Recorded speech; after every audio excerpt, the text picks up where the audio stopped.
any messages or anything like that?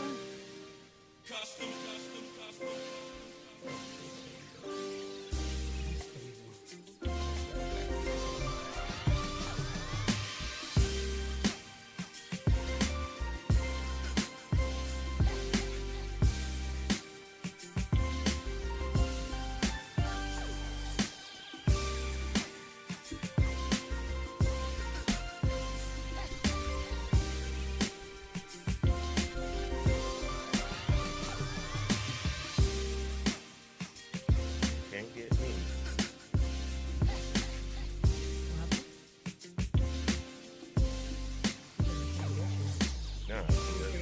Nah, I'm just.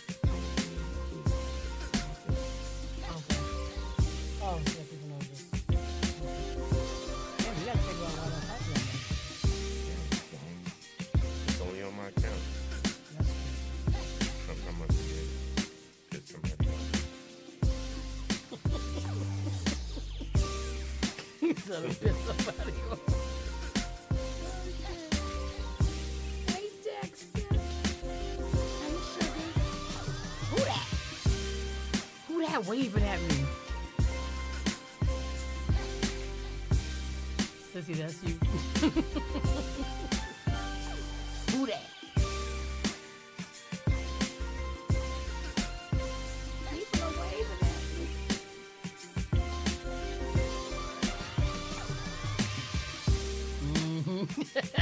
I see a picture of Lord say hi. I said, who that?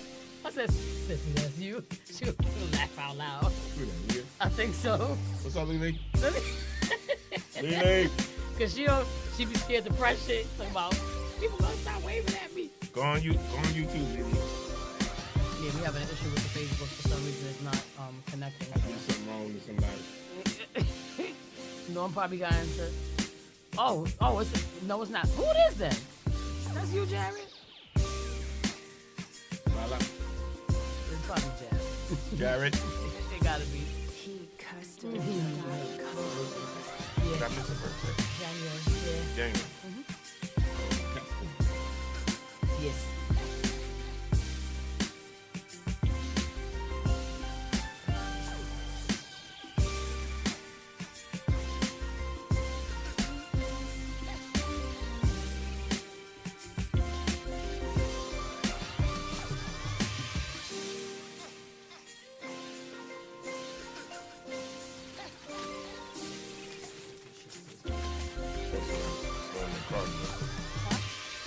Here's my door. I had a car door. You did? Let me see.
All right, y'all. We are coming up right now.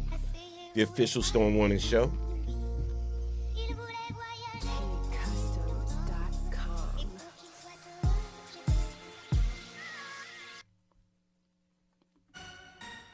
This is the Storm Warning Show.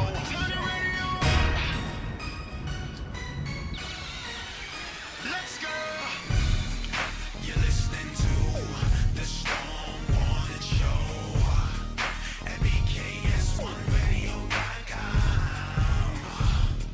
You're listening to the Storm Warning Show at BKS1Radio.com. BKS1, BKS1 Radio.com.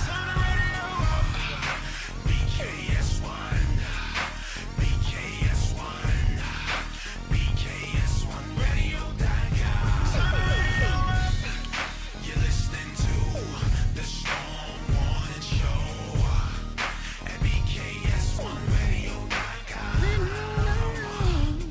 You're listening to the Storm Warning Show at BKS1Radio.com.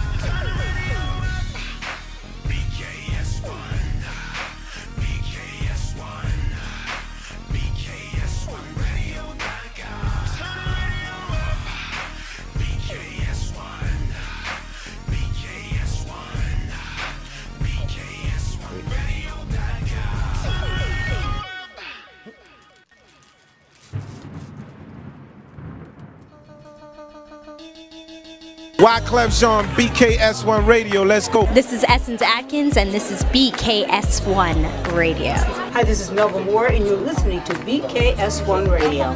Yo, check it out. What's the deal? This the chef. Giving a big shout out to my peoples. Big KS, you already know what it is.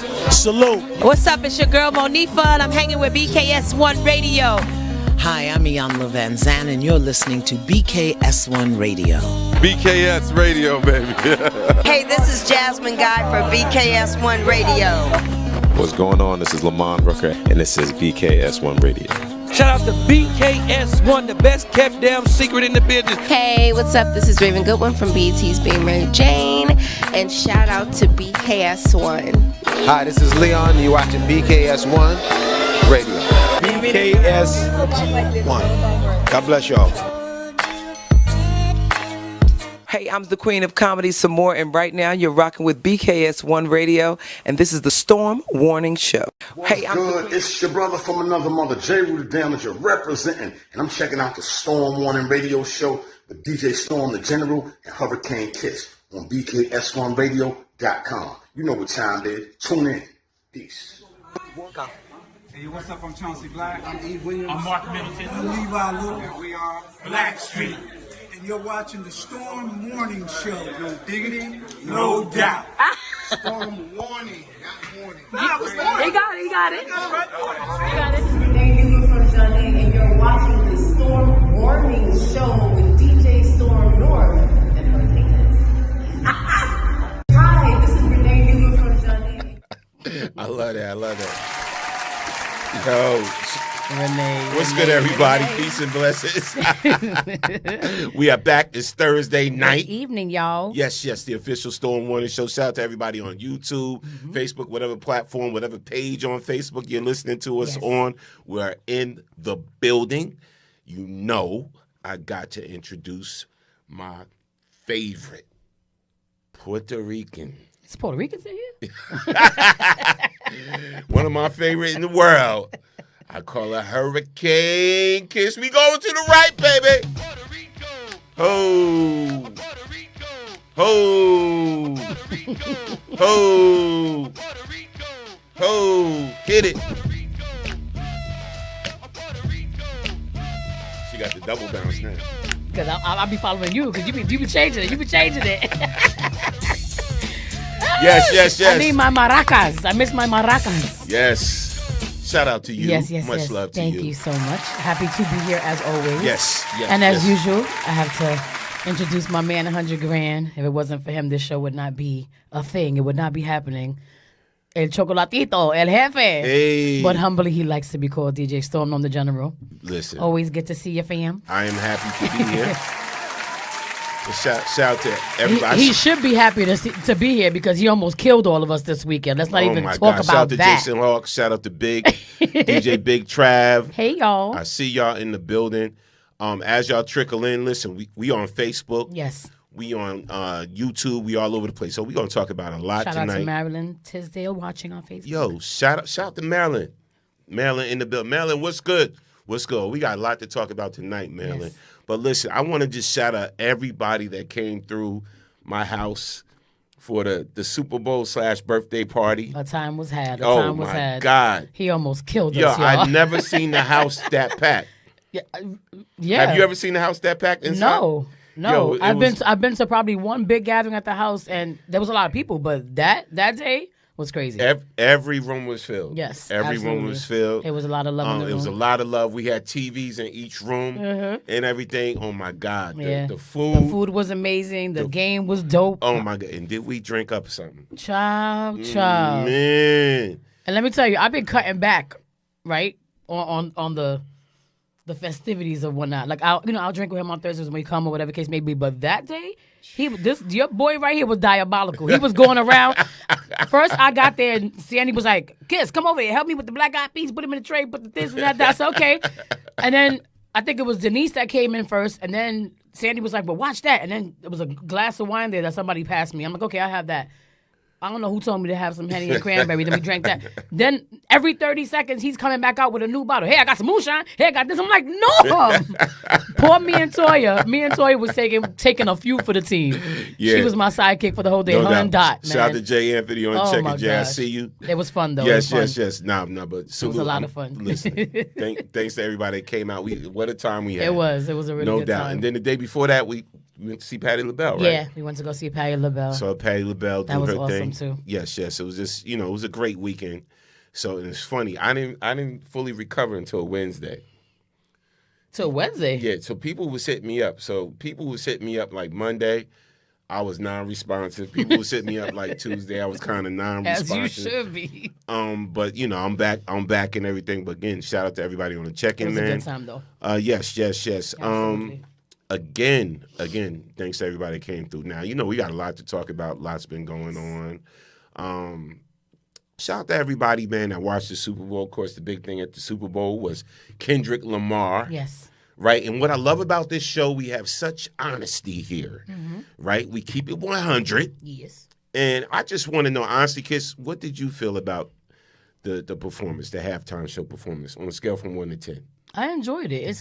It's Kendrick. So, like, if you're not, unless you're just not a fan of Kendrick and you don't understand that he gets deep all the time, you know what I mean? I think the message just went over a lot of people's heads. Okay. People were just like, oh, Samuel Jackson up there acting like a coon, saying what they say. And a lot of people just, there was just a whole bunch, not a whole bunch, but there was a lot of negative energy, like, we don't care, or whatever the case may be. I just feel like we don't have to always act so desensitized, so to speak, like, to what's going on. And when you really look at a situation and somebody's trying to but bring things to light that we should be paying attention to, what's wrong with that? Yeah. Especially for the minority, especially in the world that we live in today. Right. Pay attention to the messages. Right. It was entertaining to me. I loved it. I like Kendrick, so I loved it. Greg, you in the secret room. What did you think? And put in your comment section what y'all honestly thought of the Yes, we halftime would love to performance know. from Kendrick. I mean, after all those years sitting through Aerosmith and shit through the halftime show, this was very entertaining. So if it went over their heads, fuck them. They wasn't meant for them. Yeah. I mean, and all the other all the halftime shows, I can't say all, most of the halftime shows, they're usually great. But I don't know, it makes me proud when I see somebody of our hue of skin up there. You know what I'm saying? Just doing their thing. And there's so many other artists that deserve to be on that. he took total control of the show. He you know did. What I'm saying? He did. First rapper to do it solo, so. Yep. And I just knew he wasn't gonna listen to nobody. Shout out to Little Pie. Hey, Pie. Yo, Pie, I was just talking about you, wasn't I? He really did. A couple of minutes before we started the show. On a beautiful note, like, we got to link up and do something. That's crazy. I was just saying that, right? Yep. Right? Literally. No doubt. Shout out to Pod. Shout out to Lori, Carla. Hey, in the Carla. Hey, building. Lori. Yeah, Marilyn, you're right. We can't do what we used to do. No doubt. But we still do, Marilyn. But we still do. But we still do. But we pay is that for me? it later. Yes, we Right. pay for it later.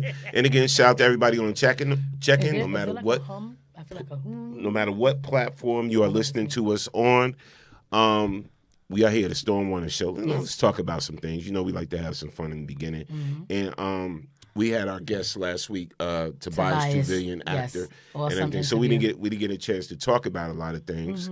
One of the things I want to talk about, real quick, because we didn't even talk about the Grammys. Just this little thing from the Grammys about them ignoring Babyface.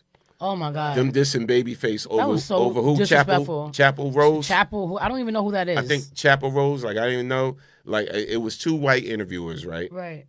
And they got Babyface, so they was interviewing them, and then Chapel Rose, She came into the yeah, she view, came and into like, it, and they just kind of Chapel? dissed Like, as he's Babyface, talking. like y'all don't know Babyface is black royalty. I mean, he's Literally. music royalty, period. Literally.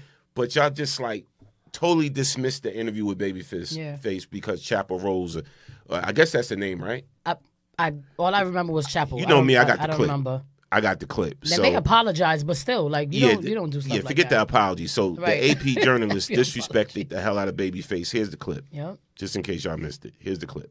Talk to you about just the rise of women in R&B and the way they were really at the forefront. Can you talk about just this new trend that we're seeing in R&B, where we're seeing more of a fusion? We're seeing people blend the genre with pop, blend the genre with hip hop and rock as well. Yes, I think it's interesting. Chapel. You guys want to do that? Go do that. So sorry, buddy. I'm so sorry. Hello, how's it going, Chapel? Hello. Talk to you about just the rise of like Halloween. Yo, how y'all gonna diss a legend like Babyface for Wednesday Addams? I'm just It wasn't even Wednesday. She was like Sunday. I'm just afternoon. saying. But yeah, they did do a little BS apology. You know, Yeah. I'm tired of us being disrespected, man. But Babyface just created a brand new phrase for all genres, all situations. Go do that. Yeah. Right, go do that. Yo, shout out. J. Anthony said, yeah, that was disrespectful. It was. Pie laughing. Shout out to Carla. Carla said, I saw that. So disrespectful. Babyface deserves better. Yes. Lori Ann said Chapel Hill. Was it Chapel Hill? I said Chapel Rose. It's Chapel Hill. Is it Chapel Hill? That's a city, ain't it? Meredith said, "Wow, who the hell is that clown?" Exactly. We don't know. Exactly. That's what I'm trying to say. Chapel Hill. That's her name. Oh, I don't even know. Oh, it's Chapel Hill. I said Chapel Rose. See, I disrespected your name. Right. I've never even heard Chapel of this Hill, Rose, whatever. All right, we gonna move on. We gonna move on. Now, I gotta have this conversation, right? I gotta ask y'all because again, y'all keep it real on the Storm Warner Show. So listeners or whatever, you could call in on whatever topic we're talking about. I'm gonna give y'all the call-in number as well if you do want to call in and be heard. Shout out to Barry Sterling who just checked in. Shout out to Barry on the check-in. What's up, Big? You can call in 646-233-1302. 02. Again, the number is 646 233 13. 02. I got it. Usually you mess me up with that, but I got it. All right. So this is what I'm going to ask y'all. Real talk. Now I know, listen, in this day and age, body count is not supposed to matter, right? In this day and age, you know, a woman's body count or whatever the case may be not supposed to matter. So this female escort, she got a boyfriend now. Right. And she admitted something, knowing she got a boyfriend now. I just want to play the clip and just get y'all thoughts on this. Yeah, because as a man, I don't know if I still could be her boyfriend. As a woman, my flabber was gasted. Yeah, and see, as a woman, you felt some type of way. Yeah. But here's the clip. Let's talk about this. Okay. You know, we go light first on the Storm Warner Show, and then we go heavy. We're going to talk about some... We trickling into heavy right now. Yeah, we trickling in heavy. All right, so here's the clip. Hey, Soups. What's up, Soups? What do y'all really honestly think about this? I am an escort, amongst other things. But I would say the most I have slept with in one day This is crazy, but you looking at me crazy right now? But roughly 12. 12 to 10, yeah. I mean, do you have a boyfriend? I do. All right, so how does he feel about you doing that and knowing you're still together? What's crazy is me and we just got together. What's crazy is I was just a lesbian for years. I was married to a woman, all that. He just came about not too long ago, and he didn't meet me like that, but I did tell him up front before we even had any type of like encounters and stuff. And as far as how he feels about it, I don't think he feels a way about it. But I do think that he, of course, don't want it to continue going for a long time. Right. I am an escort. Hold on. Hold on.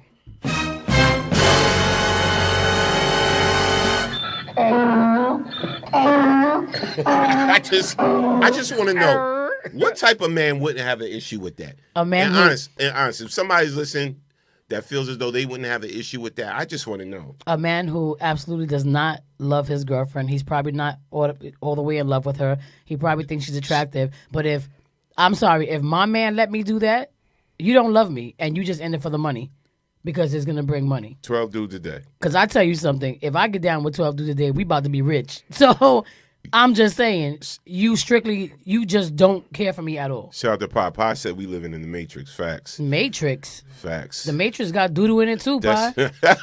Damn, the dating pool. The Matrix got caca in it too. Because who in the hell, what man, would you do that? Would you be comfortable with your wife, your significant other? Like, that's crazy. That's crazy. Yeah, I can't get it. Yeah. Like, could you say that you would love somebody if you allowed your partner to do that? Nah. Don't call me your boyfriend. Don't call me nothing. I'm just another trick. That part. I'm just saying, I'm just another trick. Don't call me your boyfriend. I'm not here for a long time, just for a good time. We're not boyfriend and girlfriend. But anyway, right, like, no. Yeah. What is happening? All right. Oh, Jesus, I hate it here sometimes. Moving on. Yes, please. Because I always... I don't want the station to get herpes simplex 10. You know what? Again, my next question is, and a lot of women today that I speak to, even women that we're cool with, whatever like that, they said it's okay now, and women should. What do you feel about dating? Keyword: dating multiple men. Is it okay for a woman to have a roster? We talking about dating now. Is it okay for women to date multiple men? You asking me? Because the flip side, I'm going to be like, is it okay for a man as well? We don't even have to ask that question because men do what they're going to do anyway. Men already have multiple women. Is it okay for a woman to date multiple women? Okay, my honest Scout's honor answer is I've never really believed in having a roster. Maybe because of the fact that for most of my life I've been in relationships. Not this new shit, not the new situationships and friends with benefits and all this nonsense that entanglements and that where you're doing nobody wants a commitment or one person doesn't want a commitment but you're doing commitment shit. None of that. I've been in relationships, so I've never had the time or even the want to be in to have a roster. But now that I'm 48 and I'm very much single, I'm talking very. VERY exclamation very. Now that I'm single, I do understand that there's a huge difference. You can go on dates, right? I don't think there's anything wrong with a woman going on dates because it's dating. Dating does not equate to you have to have sex with somebody. Thank you. See, with the charades. You get what I'm saying? So what I'm saying is, if you are going on dates with multiple men, I feel like it's okay because it's like going out with friends. Now, if you know that somebody's trying to smash at the end of the day, then you should be very careful with that. Because if you're not ready to give it up, then stay in the house. Right. Let's read some comments. Let's. All right, so let's go back to Marilyn said, "If you're not in a relationship, why not?" Okay. Hey, Tasha. So Soup said, as long as you're not intimate. Right. With everybody. Lori said no. Lori said no? Yeah. And Tasha said, why not? What's good for the goose is good for the gander. Right. Barbara said, you can date as many as you want so long as you're not smashing them. Exactly. let's get it, kiss, date on. Right. Like, because honestly, I didn't agree with it before. Like, Carla said, I haven't done it. I believe women should be able to, But if as she's long not as she's committed, not why being can't you intimate smash? with them. huh? If she's not committed, And if she's see- cool with it, No, why can't you and I'm my thing is, but that was my point. Like, I'm not saying that's like if I set up 2 dates within the month, right? Somebody asks me out, and I say, okay, I'm gonna go out with my friend, whatever. And then a couple of weeks after, somebody else says, yeah, I want to take you on a date. It doesn't mean that I'm smashing any of y'all, right? But it's okay if you're dating one that you are smashing, keep it at that for a little while because I honestly feel like I'm not gonna smash unless I really take a liking to you and I've known you for a long time. There's components that have to work. Here's my take on this. Mhm. Here's my take on this. I just feel personally as though a woman can never truly get to know a man if she's dating multiple men because this is why I'm saying this, right? I feel as though you're going to miss out on a certain characteristic about that man. So if you you're not. So say if you're dating 4 or 5 men, right? Okay. Right? Mhm. I think you can't truly get to know one individual fully. You know what I'm saying? You truly can't really get to know a man if you date multiple men. Somebody that you're interested in. I don't agree with that. The same could be said for a man. So let me play this clip. But the thing is, but that's the difference between that's that double standard shit. The difference between women, like what you just said. I'm not saying that there's anything wrong with that. But what I'm saying is, like with men, it's okay for y'all to date multiple women and actually smash the majority of them because that's what the hell y'all do. And I'm saying from experience because I know that's what y'all do. Y'all date multiple women, smash everybody, give everybody the same good morning text. Give everybody such a low no opinion. It's not a low of men. opinion. No, I'm speaking from experience and shit that I've dealt with. I've never either. Why I oughta? You wanna ask me a question, C? Let me answer it, C. Let me play this clip. Play the clip. Play the clip. Why women should date multiple men. Let's go. It allows you to compare and contrast the attributes and compatibility in numerous men.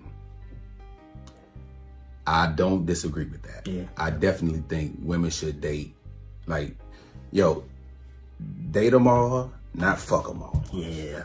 That's all we saying. Yeah. Nothing wrong with going on a date. Nothing wrong. Getting to know a guy, trying to figure out, if he sparks something in you or not. You don't have to lay with every dude that you date that feeds you a meal. Yeah. You don't have to do that. Yeah. And also realize it's perfectly okay if he's a list guy, which means he checks off your boxes, but y'all not compatible. Fact. That's cool. Don't feel a way about that. That's cool. That's perfectly fine. Because that list don't necessarily equate to chemistry. No. Or not even compatibility. Mm-hmm. He can fit the description of looks, career, or whatever, but when it comes down to that internal, that's where that connection, that supersedes all of that. Gotta be there. It supersedes all of that. Science. Whatever. Both y'all dating each other. All right. Wait, so shout out to Ryan Cuthbert. She said, now women have to worry about if a man is cheating on us with another man. You Girl, suck. talk about it. Boo, you suck. Yeah, they sucking too. Anyway, I agree with you, Ryan.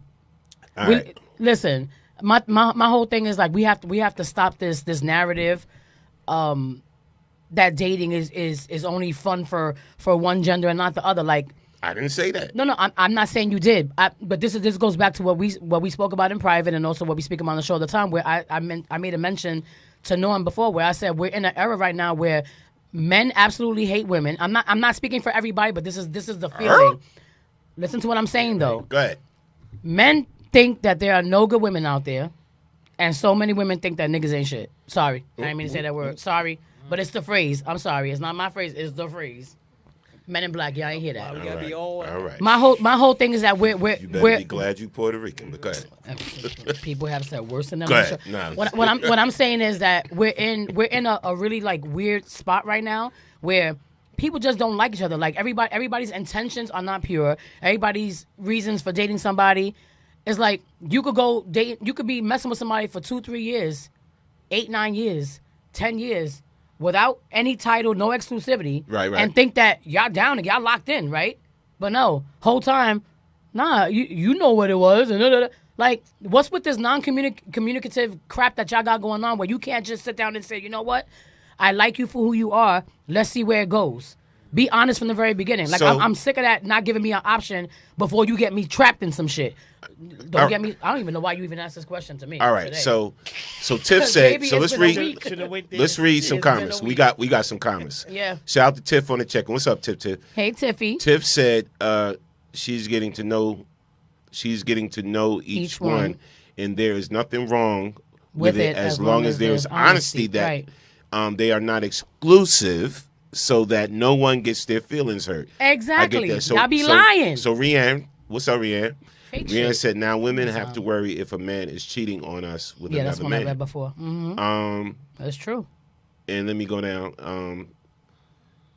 Trish said, Kiss, you on fire tonight. Yeah, because Right. this topic makes me mad because I've been through it. You know what I'm saying? Like, All right. I'm that girl that literally went through all of this, so I'm speaking from experience. So, okay, so Don't men, fake the funk so, with me. so men, it's okay for men to date multiple women I think that it's absolutely as long perfect. Just let me know what the hell it is from the very beginning. from the door. Yeah, so you good with that? You know what pisses me off? What pisses me off, and again, speaking from experience, I'm a woman who was pursued. I'm gonna give you like how we always say we have transparency. Right. I was pursued for 6 years by a gentleman that I have a lot of respect for, a lot of love for, right? But I was also in a relationship. So during those 6 years that I was being pursued, I was constantly like, I appreciate it. No, anything I can do for you, appreciate it, but no, right? After Should that have been last honest with Flav. Go ahead. Flav, child, please, shout out to Flav. During that time, I'm like, I'm in a relationship, so I'm a loyal person. I'm not gonna just, do whatever. Once that relationship was done, I gave myself at least like a year and a half. I wasn't dating. I don't typically go out on dates anyway. My family and friends, they be like, you always in the house. They can tell you. So I gave myself time, right? I gave myself time, and after the year and a half was up, he hit me up again, and I was like, you know what? It's been a while, and it wasn't like a sexual thing. I just miss companionship. I miss being able to do something fun with somebody else other than myself in the damn mirror. Right. So I gave him a chance. That chance turned into 9 years. But then within the 9 years, I found out, 5 years in, that dude was legally married. So now this is another moment of transparency. Yeah, it gets deep. He was married, right? So what should I have done? I should have ran, right? I should have walked away. I should have just said, you know what? If this is what it is, I don't need this in my life because it's not ideal for me. Stupid me. You do right by me. Everything you even think about gonna fail. It's gonna fail, right? But my whole thing was, what did I do? The same thing that most women do. We fall in love. We think that because it's been this amount of years and we've invested our time and our space and our hearts and our everything to this person that we should stay. And I take full accountability. I don't put 100% of the blame on him because I could have walked away and I didn't. So I'm stupid for saying. Yes or no, it's okay for men It's to have okay. a roster. Just be real. Tell me what it is from the very beginning. Okay, all right. So because why do somebody like that? Quick clip. That's devilish. Do you currently have a roster of women that you are talking to right now? I mean, the honest answer is yeah, but what do you consider a roster? Because none of them in the game. Do you currently have a roster of women that you are talking to right now? I mean, the honest answer is yeah, but what do you consider a roster? Because none of them in the game. That's the key. Because we could have a lot of women that we talk to, flirt with, and all of that, but none of them are the one. None of them are in the game. No. Let me talk now. You said go ahead. No. You Look, got that. You got that. How y'all I'm females listening. do? Let me talk. I didn't now. clap my hands not one time. Let me talk. Whatever, boo boo. Say what you got. All right, say. so let me talk. So now, the brother just said, yeah, I got a roster, but none of them in the game. Mm-hmm. So with men, there's always that one, right, that clicks something in us. I'm sorry. Thought I had a watch on. There's always that one that clicks something in us where we like, oh, I want to spend more time with her. I want to take her out more. I want to get to know her, right?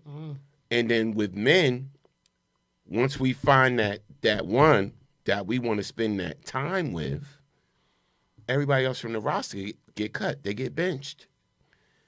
And this is real talk. I'm telling you, as a man, you know what I'm saying? So it's like, see, we know from the door when like, oh, that's the one I really want to get to know. Mm-hmm.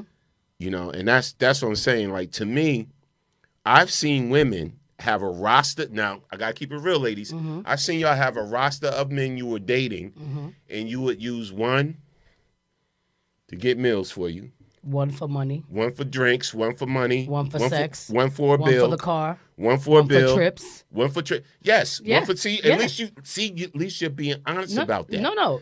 But see, I never wasn't being dishonest. But men really don't play that game. We not using one for trips. No. Most men do it too. Men do it too. Stop it. I'm not talking about. I'm not talking about grimy, broke, low life men. I'm talking about. Even men. the ones that you think I'm not are, talking about even the ones that you boys. think are authentic, they still got their game shit with them. My whole thing is this, right? My whole thing is this: men do it, right, and they do it poorly. And then also, and then women do it and they do it poorly. I've never agreed with women. And it's your life. Do what you gonna do, boo. That's your punani. It ain't mine. As long as mine ain't shriveled up and crying at the end of the day about the battering, I don't care. My whole thing is I've never agreed with women who had multiple partners, one for every day of the damn week. I've never agreed with that. Since I was a young girl, before I even started really like having relationships, I used to be like, "What you mean you got 5 boyfriends?" And I'm saying it started from a very young age. Like, oh well, this one brings me lunch, and this one gives me money every week, and da da da da. And I'm like, and you happy about that? So I've never agreed with that from any gender, right? To go back to what you were saying earlier, I want people to just stop thinking that whether you're a female or a male, I'm not a game. I'm not FanDuel, dude. Like, you're not betting on a fucking game. Right. I'm not your part. Exactly. I'm not a part of your parlay. So my whole thing is the same way you could say, oh, dudes know from the door that there's one girl that they like so much. So what are y'all thinking about before you even get to the door? What are you thinking about before you get to the door and turn that doorknob or ring the fucking bell to be like, yo, I want to take you out, and you promising and selling dreams? That's cool to do to somebody, especially when a woman is being genuine with you and they're giving, and there's nothing more disheartening and more grimy and dirty. You could whisper in the mic all you want because you started this. There's nothing more grimy. I need 10 hugs. 10 hugs. Don't get me to crying. No. And I like you right now. It's still the first hour. What I'm saying is this. There's nothing more. What I'm saying is there's nothing more, and I'm not speaking just from a woman's perspective. I'm saying people, humans in general. There's nothing more grimy and disheartening than to get somebody's expectations up. When you come into a situation, tell me what it is. If you got a roster, be like, yo, I'm interested, whatever. From that point on, when I answer you back and say, yeah, we should go on a date, a part of the conversation shouldn't be... Hopper. God knows I do. But I can't date before I let him play. I ain't killing nobody dead. I don't care that much. All I'm saying is let people know from the jump what you want. If you have a roster, whether you're a man or a woman, let people know, I'm dating multiple people right now, but I'm interested in you. I want to see, what you got going on. So now people can enter a situation and say, you know what? It's cool. He got other people over there or she got other people going over there, but I get to chill with him because there's going to always be one person that's going to get fully invested when they don't know what's going on. And then after that, who's looking stupid? The authentic person that was giving their all and moving like they were in a relationship, thinking that they were going somewhere, and the whole time you were just a player and not in the game. Come on, like, you don't play with people like that. I don't want to hear none of that shit about roster this and roster that. You can date as many people as you want, just don't have sex with everybody. So that way you can learn who everybody is and to be able to use discernment and figure out who's the right person for you. What's so hard about being honest? Right. I didn't say nothing was wrong with it, though. Right. You was just going... So then look. We're talking about dating. We're talking about dating. I'm gonna segue. We gotta read some comments too. Please read some comments. I'm gonna shut. I want to shut up. Cause Nah. So this is our question for tonight. Woo. So we're gonna have honesty. We're gonna talk about honesty. Honesty hour. Do we? And I want y'all to be honest with yourself Kiss, I want you to be honest with you. I'm gonna be honest. Okay. All right, even though I'm out the dating game, but here's honesty. I'm hot. What's hard? What's hard about dating you? You asking me? No, don't ask me nothing else right now. We're gonna ask some of the people Oh God. Okay. commenting first. Okay. Can y'all be honest with yourself and answer this question? What is hard about dating you? Now let's get some honesty now. Please. I'm gonna go to Greg. Hey, Greg. What's up? I'm gonna go to Greg. I mean, because he could still answer the question even though he's married, right? Yeah, of course. Okay. He knows if he a rough date or not. What's hard about dating you, bro? I'm going to admit I could be hard to deal with sometimes. No, really? Go ahead. I mean, it depends. I mean, for the most part, I think I'm an easygoing guy. You know what I'm saying? But I do have my moods and moments and stuff like that. But nothing crazy. I mean, so can I flip the question? Mm-hmm. What's one thing about you that would make you sit back and say, "Damn, I do this, and I'm surprised my wife even still stays." Like one thing that you would think that would make anybody just like fall back from you altogether. Nothing. No, All right, so if you Nothing just joining us, child. the question we're asking, and I'm loving the honesty. Thanks for sharing that, Greg. Secret room. All right. So the question was, we have an honesty hour. Yes. What's hard about dating you? Yes. All right, and let me read some comments I see already. Y'all keeping it real. I like that. Carla said she's impatient. Carla says she's impatient. And that she has Shout out trust to B. issues. B, what's good? Hi, B. She What's said up, she boo? had trust. Bab said, hold on. Oh, she said dealing with my attitude. Dealing with my attitude. I'm a lot to handle. I'm a lot to handle. At least you admit that. Hold on. Pi said the hardest thing about dating me is I expect you to do things the same way that I do them.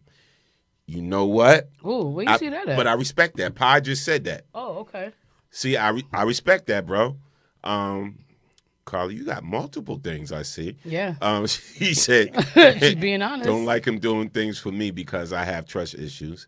And Marilyn said, me, I'm a spender, got a bad problem, drives my husband crazy, but he's still here 20 years later.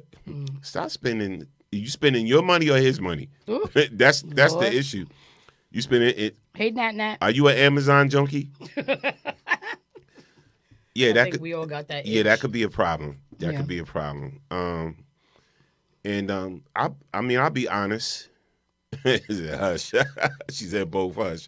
I think the hardest thing about dating me, because I'm an Aquarian, a lot of times, I'm gonna be honest. No, I love you, Butch. He said Aquarium. I like He's an Aquarius. Aquarian.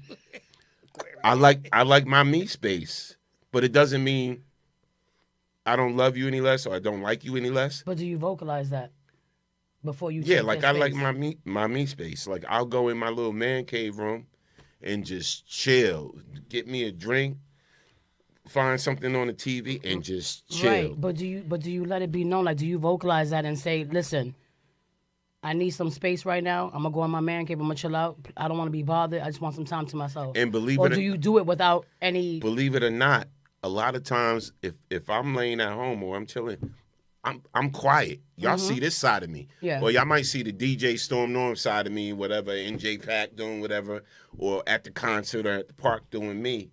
But when I'm home a lot, sometimes I'm quiet. Yeah. You know, like I'm in just chill mode. You know, so a lot of people, you know, or if I'm dating somebody or whatever, when I was dating or whatever, they'll take that as, you know, what did I do something? And I'm like, no, you didn't do anything. That's just me. Sometimes I like to isolate myself. Yeah. You know what I'm saying? But yeah, that's just me. But also too, let me see, dating me. I don't know. I think anybody dating me would just love me, but that's that it's Aquarius not shit. it's not too many things. But because, everybody got their issue with them. I got my issue with me too, whatever like that. But Right. I don't think I got a lot of issues. Not a lot of issues. It's crazy. All right. Ooh. Okay. That's a loaded question. Woo! I'm glad y'all answered. Most of y'all answered that question honestly. Yeah. Did you answer that? No, already? I did not. Okay, so let me ask you the question again. I think Kiss? I listed all of them in my last rant, but okay. No, what's hard about dating you? I think what's hard about dating me is that Honesty. I'm a very emotional person. Really? And it ain't hard to tell, boo. I'm very emotional, but not emotional and disrespectful. Although it may come off that way because people sometimes hear the way I speak. Like I'm a very passionate person. So when I feel things on a very deep level. If you hurt me, I'm gonna let you know you hurt me. If I'm happy, you're gonna know I'm happy. But I'm emotional to a point where for some reason, and I'm not gonna say everybody, but it's rubbed people off the wrong way because right away it's you're being too emotional and all of a sudden we're in an argument when all I want to do is talk. So one thing that I don't like is when I'm trying to, if I'm having a conversation with you and I say, hey, but that's like this, that, and the third, whatever. And we're having like a cool conversation, right? We're having a cool conversation, and then you say, well, no, it's not. And you start with the, with the twitching and shit, and you start giving me like this condescending, whatever. The minute I feel like you're being rude and condescending and just not giving a shit about what I'm saying, now you done poke the bear. Because now it's like, so I respect you every single time that I speak to you. I show you nothing but love. I cater to you. I do all these things. But the minute I say something that I don't like or bring up a subject that is bothering me because I don't have clarity of a situation or I'm unsure about what's going on. Right. And all I want to know is, am I wasting time or not? Why is that a wrong thing to ask someone who you think is supposed to be a potential partner or someone who... You a nagger. I'm sorry? You a nagger. No, I'm not a nagger. I don't give a shit about what if I'm dating you, I don't give a shit about what you do. Again, I like honesty. And it seems like nowadays people just be like I know we're gonna show it later. People just go with the flow. I'm not with that go with the flow shit. I need you to let me know if you're gonna pursue me and you're asking me out and you're going through all this hoopla to be like, oh, I think we should chill. I think we should whatever. Our first conversation should be, well, this is what I expect. Right. I think for women especially, you have to let women know if they should have expectations now because automatically we're like that by nature. We expect like, oh, if somebody asks us out, that means they like us, right? We're naive to a certain point. Am I right or am I wrong? No, facts. So that's the hard part of dating me, that I just want somebody to be honest, and most niggas don't. And then when I get pissed off, I don't care, because that's how y'all be acting sometimes. I'm not saying you, no offense, but just be honest. Just be honest. Pushing the lines. No. Right. And y'all been pushing me for, let me tell you something. You lucky I'm not doing no Look. Shout out. Sign this contract before we... Shout out to Melissa. Melissa said, Melissa, you get me, right. She said, that's why you are in chill mode. Because your life's very busy. You're always on the go. Me time is good time. Yeah, absolutely. That's me. And Carla said I'm emotional too. I had to learn emotional intelligence. It's very real. Yo, see, Melissa got me on the dot. Let me find out. You said I'm in, and I actually am in therapy, which is crazy. And the therapy, not for nothing, it has been helping me to like let go of like unresolved issues and things that were left unsaid. Because it's like if you're in a situation and you're dating somebody and you don't do certain things with this person because you've heard I'm not ready. You've heard, well, my finances aren't good. Or you heard, like, I have a lot going on. You've heard all these things, but yet the person still pursues you. The person still comes over. You still go out to eat. You still stay over each other's house, do all these things. Why not just say, if I'm not ready, I'm not ready? You get what I'm saying? And it got to a point where it's like, even my therapist was like, yo, but like, not for nothing. That's like a form of manipulation. Very narcissistic energy out in these streets, okay? And I'm not with it. I'm going to ask an honest question. The Virgo has arisen. Look, so I'm gonna ask an honest question. This goes out, fellas. Feel me on this one, because some of y'all can get this. Ladies, I need y'all to be honest. I'm gonna set this one up. All right, so I'm gonna look in the camera. I need y'all to be honest on this one. All right. Would y'all admit that sometimes y'all provoke men? Oh, I'm sorry. I just heard thunder. I'm sorry, what? Would y'all admit that sometimes y'all provoke men to come out of character? I'm being honest. See, that's no. Don't give me the face. Wait, but pertaining to what? Just in general? Would y'all admit that sometimes y'all provoke men to come out of character? Yeah, I've seen. Yeah, I can't speak for myself, but yeah. Oh, you can't speak for yourself. Because I don't want to provoke a man to come out of character. Me telling you how I feel and trying to have a conversation about what could be of us, right? Especially when we've been rocking for years. How is that provoking you? I'm asking you to be honest and sincere about what the hell you want with my life. Yeesh. Here we go. What? No, it's not. I mean, like, what the hell? You want somebody to play with you like that? Okay, it's just a question. And then, but my thing is like, and then y'all wonder, you know what's so hurtful? Coming into a situation and telling somebody why you've been hurt in the past, and it could be detrimental shit. That's traumatic. Oh my God! I was just asking a question. You know what? This is why we get silent. You ain't got to ask me shit. Look, I'm just asking. Radical empathy. I'm shutting the hell up for 2025. I'm messing with you. But all right. But you're talking about intentionally trying to provoke somebody. Yes. Yeah, but okay. Just that's what I'm talking about. Yes, they are very antagonizing as women out here, and y'all need to sit the hell down and stop. All right. I don't agree with that. All right, so here's this clip. I ain't no killer, but don't push me. There you go. Whether it might be a little comical, check out this clip real quick. God, y'all make me mad. Check out this clip real quick. Shit. Look, check out this clip. I'm checking it out. Can you hold me a second? Oh. You know what? This is why. This is why. Hit me. Go ahead, put your hands where you want to. Hit me. Hit me. Hit.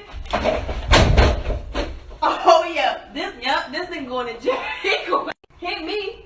Go ahead, put your hands where you want to. Hit me. Hit me. Hit. Oh yeah. This nigga going to jail. Hit me. Go ahead, put your hands where you want to. Hit me. Now, as comical as that may be, it's funny because I know they did it purposely, but I've seen that's not cute. But I've seen a lot of situations like that. I've actually been in situations like that where, like, dude was just chilling. Really, he was on his game, whatever. And she like all up, blah blah blah blah blah, and then like, oh, you going to jail now, and she the one that provoked it. And even that's though one of the different no, but even though that was sort of humorous, right? It was sort of humorous. There is a lot of situations like that, and the reason why I brought this clip because a friend of mine that I know that's in a relationship had a similar situation like that. It was like, yo, she was provoking me, Nora, and I was just minding my business, chilling, in chill mode. And she came and broke my peace. Those are the words he used. He said, and she just came and broke my peace. And I was chilling, so I lashed out. Was I wrong? Ask me. Was he wrong? And like when he told me the situation, I was like, honestly, I didn't think he was wrong for lashing out.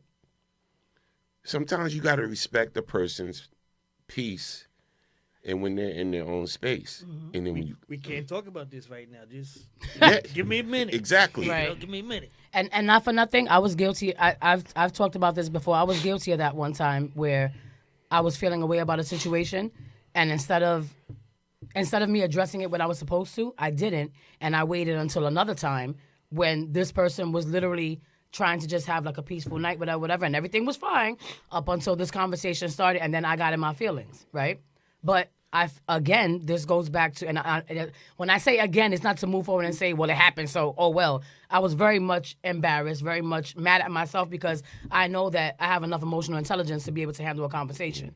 But, I can't say but, because that negates everything. I have enough emotional intelligence to be able to have an adult conversation with somebody and say how I feel. The issue is that the minute I feel like I'm not in a position to feel safe with you or to feel like I could have this type of conversation with you, whatever, because in my mind I'm not thinking, well, we're not going in that direction. Women like to feel secure in their situation. I'm sure the same way men want to too. Right. Men don't speak to women because of the same reason. But at the same time, what's so hard with just saying to a person, listen, this is what it is. I'm not really looking for exclusivity. I'm not really but, I still want us to chill. I still want us to get to know each other, whatever, and whatever happens, happens. when there's no communication that's had in the very beginning, that can lead to a lot of disrupted energy and just, a lot, because everybody goes through their fair share of stuff. Right. Men and women both together. Y'all men have had women who have been disgusting partners, and then now you take it into the next relationship. But it's true. Now you start seeing every woman like the last one. So when I heard that, it was like, oh, you just like everybody else. And I was like, because I said how I felt, it was, and like my mama always taught me, it's not what you say, it's how you say it. It was how I said it. Because I started crying, I started getting upset, because I just wanted clarity. But had I known that we weren't in a space to want that, I probably wouldn't have said anything. And the night would have been perfect. But you get what I'm saying? Because there's no clarity. And sometimes you just got to be careful how you play with people and how you go about, just moving around in general, just in relationships, situationships too, whatever the case may be. Situationships and friends with benefit situations are never healthy. Those are the most toxic situations you could get. I'm speaking from experience, okay? So we can move forward, but it is what it is. I hope that 2025 is better. Y'all think I'm crazy, but I still got asked out on 3 dates. I'll pick and choose who I want to go with. Okay. It is what it is. I still have logic at the end of the day. I'm saying. I'm not a bad person. I respect everything you're saying. But I also take I take accountability for the shit that I do. Maybe not at that moment, but I absolutely will take accountability for it. You don't have to bless me, baby. I'm blessed. I'm blessing myself. Don't bless you. You ain't got to worry about me. Fine. Yeesh. All right. You be all right. You asked the question. You want people to be honest. This is why I'm about to play your man in this clip. Who's my man? This is why we need our little quiet time every now and then, right? Uh-huh. Everybody need their little quiet time, right? Yeah. I'm just going to play this clip. Spend a half an hour every morning in quiet time first. Don't go. Yeah. Don't go. We're all guilty of it. Yeah. It's very hard to do. You do it. Start with 5 minutes. Don't turn on any lights. Put your feet on the floor. Take some deep breaths and say thank you. And then just be quiet. You'll find it very hard to do. When you get quiet, you start to hear things. Whether you pray, whether you meditate, no music, no nothing, just sound. Just try to be quiet first, because what you're reacting to then is peace. Once you get up and grab the things or whatever, what you're reacting to is chaos. You can get addicted to peace, and you can also get addicted to chaos. Make sure you treat people kindly. It's hard. I still do it. Someone cuts you off in the car. It's like, yeah, there you go, Denzel. 2 minutes ago you said to be peaceful, and now you're like, so we're human. Practice it. Anything you practice, you get good at, positively or negatively. Now, one thing I like that he said, you could be addicted to peace or you could be addicted to chaos, right? And it's funny because I just had this situation that, like the other night, like a lot of times when I'm getting ready to go to bed, Sandy likes the TV on. Yes. I like black, dark room when I'm ready to go to sleep. 9 times out of 10. Yes. I like a dark black room when I'm ready to go to sleep, right? And I like the sound of peace and quiet and nothing sometimes. And this is real talk. No, I'm listening to you. So then sometimes she may just get up and be like, I'm going down, sleep on the couch, and turn the TV on, and it's always Martin. Right? And it's always Martin. It's either one or two things. It's either Martin Living Single or the Wayans brothers or Living Single. Okay. It's one of the three. But she got to have the other one. I like just straight up peace and quiet sometimes, right? Because it takes me to another place. Yeah. But again, what he's saying sometimes, we gotta get in the habit. We all guilty of it. We got to get in the habit. You all right? Yeah. I get pains every now and again. All right. We got to get in the habit of shutting our phones off. Sometimes. Yeah. Sometimes. And I get it. We all guilty of. We get up in the morning, first thing we go for, right? or whatever, or you wake up in the middle of the night, this is the first thing we go for, our phones or whatever. Sometimes we just have to have that solemn moment, meditate. And this is why I want to have a guest on our show that does yoga. Oh. Shout out to Lisa Sorensen. She does yoga and teaches meditation and all of that. We're going to have her as a guest on our show, whatever like that. You know, with all this chaos we dealing with in the world, we need that. Yeah. You know, so we're going to have her on our show. And I spoke to her today, so she's coming on and she's going to come in and talk to us about that. It's funny. I saw that clip like a few weeks back, and like I try to do that already. I try to implement like some quiet time when I first wake up. I mean, even if it's just me laying in my bed, stretching, do a little workout in the bed, get up and do a workout, you know, with no TV on, whatever. But it's funny because like maybe about a year or so, a little bit over a year or so, I had someone that's in my life, somebody that I love very much or whatever. We had, you know, he would always tell me, like, yo, Kiss, turn the music down. I like everything loud. I'm Puerto Rican. I like everything loud. But we had conversations about, like, my anxiety and things of that nature. And he's like, yo, sometimes it's just good. Just turn it off. Like, especially because my sleeping habits are all jacked up. I'm an insomniac. Right. And he would tell me, like, yo, turn the TV off. Go to your room. Lay down. Don't put nothing on. I have a sound box that is nothing but, like, ocean sounds and stuff, but that relaxes me.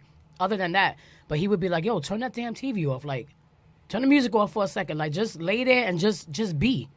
Yeah. And not for nothing, I honestly, like, I took his word for it. I started doing it, and I started getting a little bit more sleep. You know, Do you do any, like breathing exercises? yeah. Whenever I wake up in the morning, I try not to look at my phone. It's a habit to me because I have my grandbabies and I have my daughter, so I'm very family oriented. So like even when we're away, I could be on an island somewhere and I'm constantly looking at my phone because I'm like always worried that something could happen and I'm gonna miss it, because it's happened before. You know what I mean? And I just never want to feel that way. So, but I do it now. Like I wake up and I have like meditation. Like I'll just sit in the living room on the floor, stretching with like the you know the singing bowls. Mm-hmm. I'll have that playing in the background, like just very zenny stuff. And you need that for your you know for your mental health. Like sometimes and everybody needs some quiet time. No YouTube, no music, no talking on the phone, nothing. Just turn your joint off and just be. Yeah. You know, Let me read some comments. Shout out to Hey Charles. Dusan Tech. Said no TV in the bedroom. Oh, that's big with a lot of people. No TV in the bedroom. Marilyn said, that's what I got to sleep on. Martin. That's what I go to sleep on. Martin. Yeah, listen. I mean, some people need that. Oh, I used to. Brian Champtown said, you can be addicted to Kiss. What that means, okay, Brian? Bruh. Elaborate. Okay, bruh. Elaborate. Yo, shout out to Detroit on the check-in. That's my man Champtown from Detroit. Hey. Yeah. Shout out to Detroit on the check-in. That's a legend. Actually, he's a legend. And that's my dude. Shout out to Carla. Carla said, I understand that, Kiss. The bottom line is that it's hurtful when you fall for someone. Oh, that she was talking about. Who wasn't being honest. Your reaction at the time is what you need to. Yeah, it was, but it wasn't me, and that's what I'm so mad about. You know what I mean? But you live and you learn. Right. Dusan says it's the best to just sit in the quiet and stare at a spot on the wall. Yeah, I do that. Champtown said it was a cheap flirt. What's going on, my guy? Well, I appreciate somebody still wanting to flirt me when I'm DK looking crazy on the show. But no doubt. All right, let me get a little crazy now.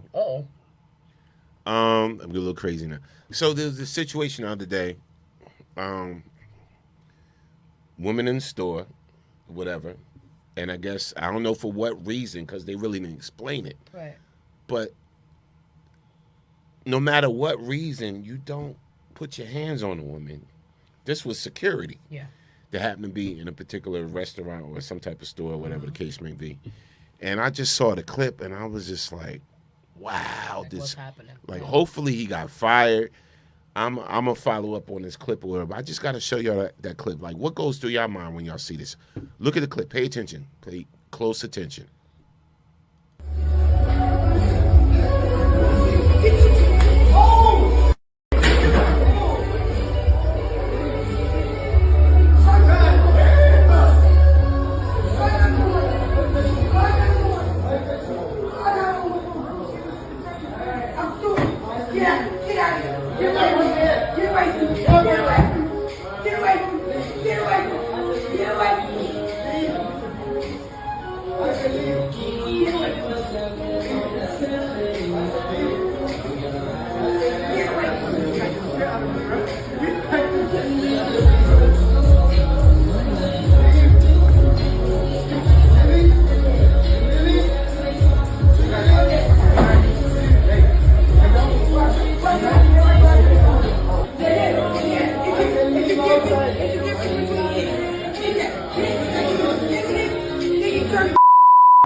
I need some clarity.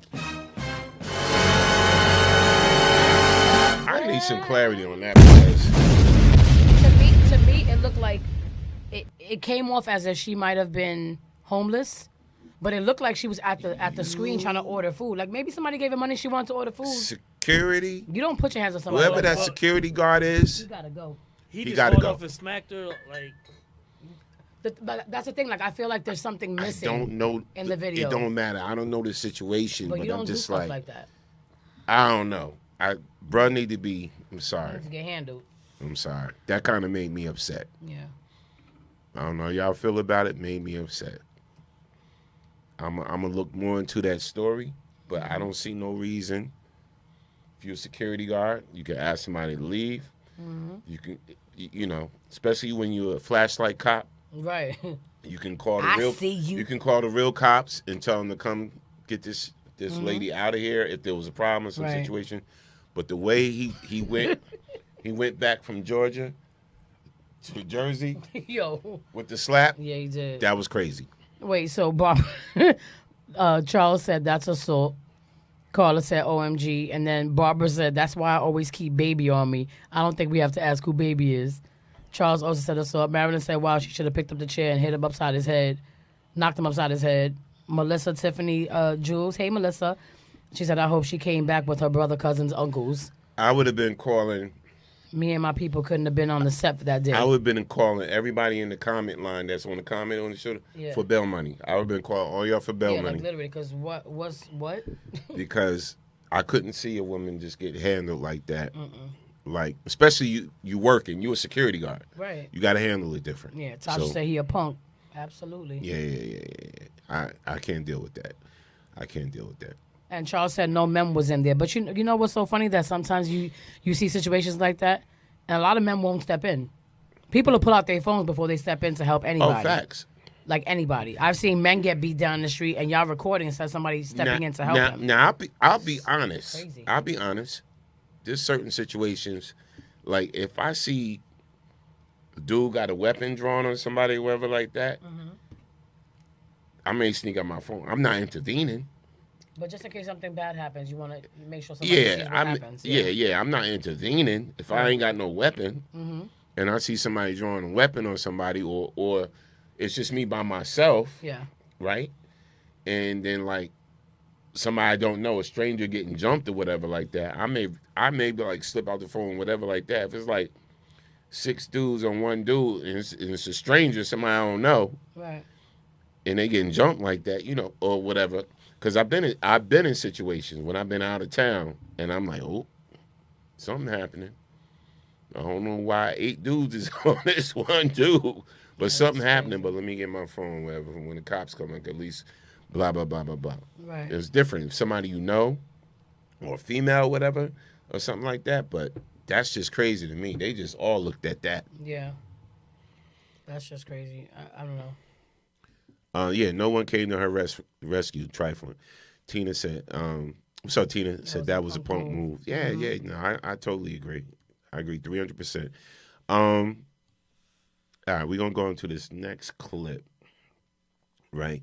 And I'll be trying to tell people, man. Know who's in your circle. But all right. So this next clip, this lady was in trouble. So basically, she was home.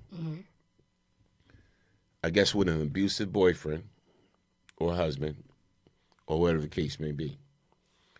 So he was hungry. So I guess he wanted pizza or whatever like that. So instead of calling the pizza spot, she called 911 because he was threatening. Yeah. He was like very threatening. And I guess she was fearing for her life. Yeah, they have the new pizza code where you can, yeah. Yeah. So the operator, I love how this operator asks certain questions. Right. So I actually got the audio. We're going to listen to the clip. Hey, Tia. And I want y'all to tell me how you would have handled this situation. Do you think she handled it well, the lady that was in distress? Do you think the 911 operator handled it well? All right, I'm going to play the clip right now. Okay. And this is the lady that's in trouble. Listen, y'all. Listen real good. what's your emergency? Hi, yes, I'd like to order a pizza for delivery. Pizza? I think you've dialed the wrong number, ma'am. I don't think so. Do you still have the cheesy crust? The address? Sure, it's 235 Haywood Street, apartment 3F. Ma'am, are you in danger? Is someone making you feel like you can't speak freely? That's right. I understand. My name is Grace, okay? And help is on the way. I need you to tell me how many people are in the apartment. Would a medium pepperoni pizza be big enough for 2 people? What are you doing? I said large. Okay, so there's one other person with you. Is that who I'm hearing? Yes, that's right. Okay, you're doing really great. Can you tell me your name for the order? The name on the card is Kristen Smart. Okay, Kristen, and is the person threatening you armed? Mm-hmm. Move the paw! Come on! Okay, if he's armed with a gun, I want you to ask for extra pepperoni. Extra pepperoni would be great. And Kristen, is this person known to you? Yes. Okay, Spouse, ex-spouse. The second one, how long until you get here? we're looking at about 8 minutes. Say peppers if there's somewhere safe you can get to. No, definitely no peppers. It's a pizza, not a damn salad. Listen, I might just have to cancel this order. My boyfriend's getting kind of mad, so... Okay, listen, Kristen. I will have officers at your door in under 2 minutes, okay? I really need you to try and stay on with me. Okay, I think I can... 911, what's your emergency? Hi, yes, I'd like to order a pizza for delivery. I'm gonna clap it up for her. I think the lady in distress was doing the best she could. Yeah. Because dude sounded like he was ready to hurt her. Mm-hmm. And then the 911 operator, I think she was handling her business. Yeah. That's like a new tactic that they have now. Again, when you're in distress, to be able to give your address away so that they can send the unit. If they and then if you sound like you need help, they'll work faster by saying you want some pizza. Because you can't call and be like, he about to beat my ass and I need help, because then he might do something. Yeah, let me see. Bab said, she handled that well. Yeah. Marilyn said, yeah, she did good. Tasha said she was taking a little too long. Bring the peppers, bitch. Wow. Let me tell you something. What the fuck you mean, no peppers? Operator did it. Tina said the operator did a phenomenal job. What you mean you ain't got no anchovies today? Yeah, I agree. Damn. I agree. Not for nothing. I wish they had that type of remedy back then, because God knows I would have used it a few times. Yeah. I mean, I don't know. Give me extra pepperoni. I applaud the 911 yeah, operator. Absolutely. Yeah. Wow. That's crazy. That's rough. It is. That's rough. Hopefully her situation worked. I wish I had full clip, but hopefully her situation worked out okay. Cops got there and handled that. That was her ex. That was the ex-boyfriend. Mm-hmm. That was her ex-boyfriend. Have you ever been in a situation like that where somebody was in distress, like somebody was being abused, and they tried to? Has anybody ever called you and done something like that, like tried to give you hints, like, yo, I'm in trouble, I need help? No. Never had to deal with that? No. Mm-mm. Scary place to be. Yeah. Again, shout out to the operator and the young lady, trying to relay in code, talk in code. But, wow. Yeah, if I ever call you and say, Norm, I'm craving some oxtail, call the cops. Okay. Because I don't do oxtail. So if I say that, that's our new distress code word. If I say, Norm, I want some oxtail. I got, okay. Understand? You need to, somebody needs to come get me. Got you. So. Got you. And for anybody who's listening, if I see a DM or a message, oxtail equals help. Okay.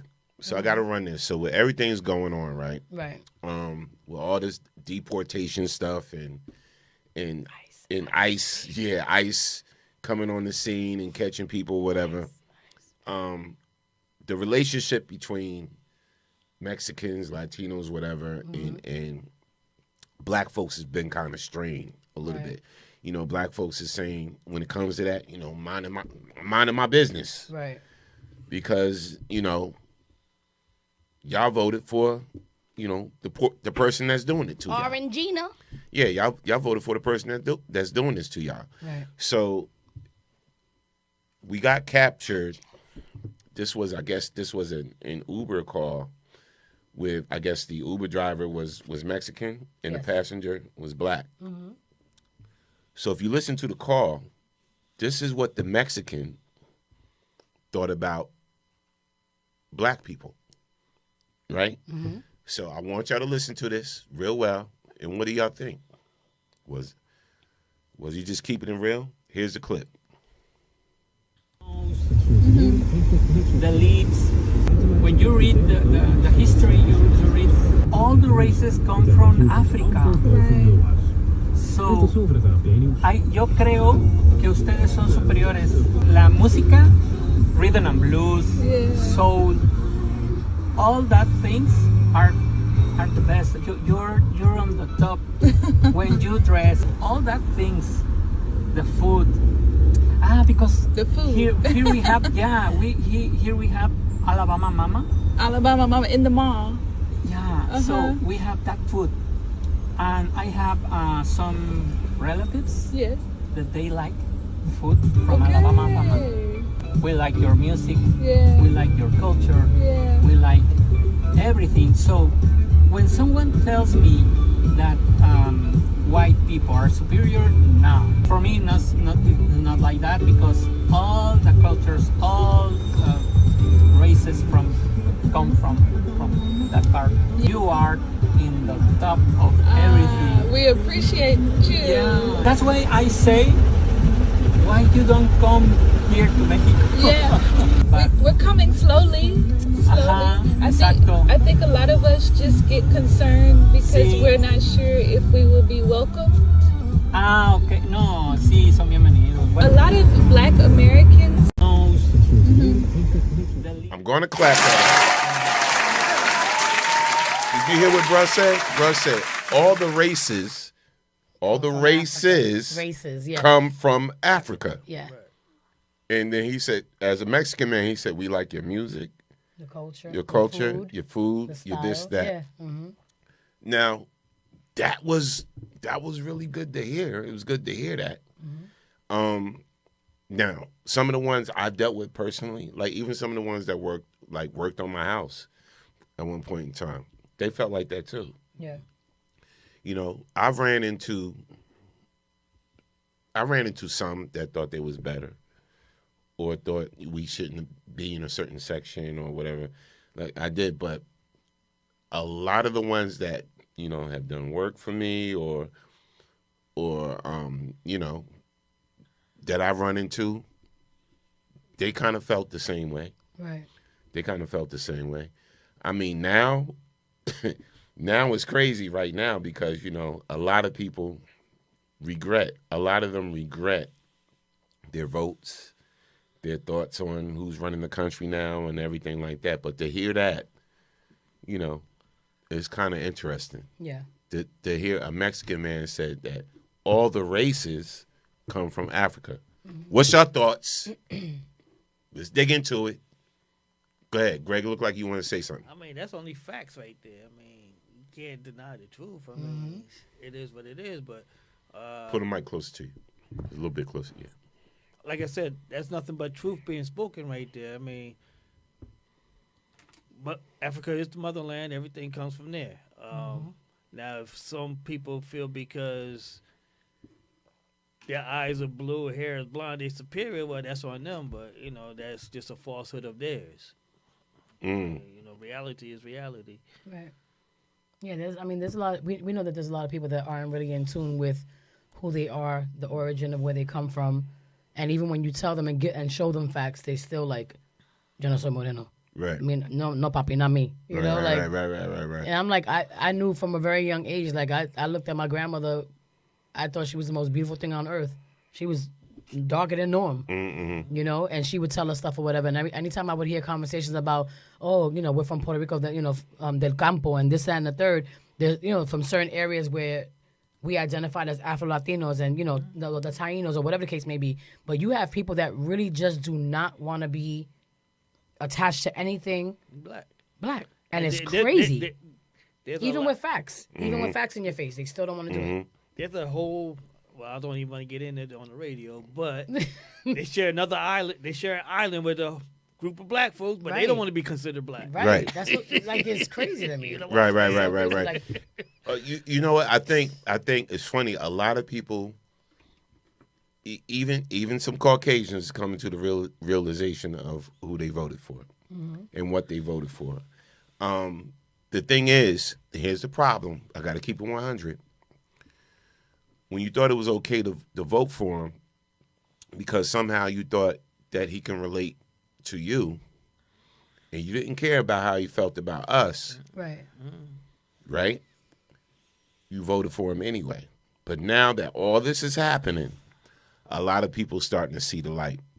I got a clip right now of a lot of MAGA regrets. And here's the clip right now. Check it out. In 2 weeks, I'm done. You want to talk about regretting your vote? I never thought I'd say that, but I regret my vote. I voted for Trump. I voted for Trump, and I regret it now. As a Hispanic, I voted for Donald J. Trump. Dude, I regret it so much, man. I am regretting my vote for Donald Trump. I voted for Donald Trump, and now I regret it. A lot of people who were like me voted for Trump and have to account for that. I regret voting for Trump. So deeply regret my vote for Donald Trump. I regret voting for Trump. I was a dumbass, voted for Trump. It was the worst decision I ever made. I've seen the light, and I got out of MAGA. A lot of us there have seen the light. We have deep regrets. I feel guilty because I voted for Trump twice. I feel very guilty because I feel responsible. That's why he's still running. I was with Trump for 9 straight years. I'm disappointed. I'm very disappointed in Trump right now.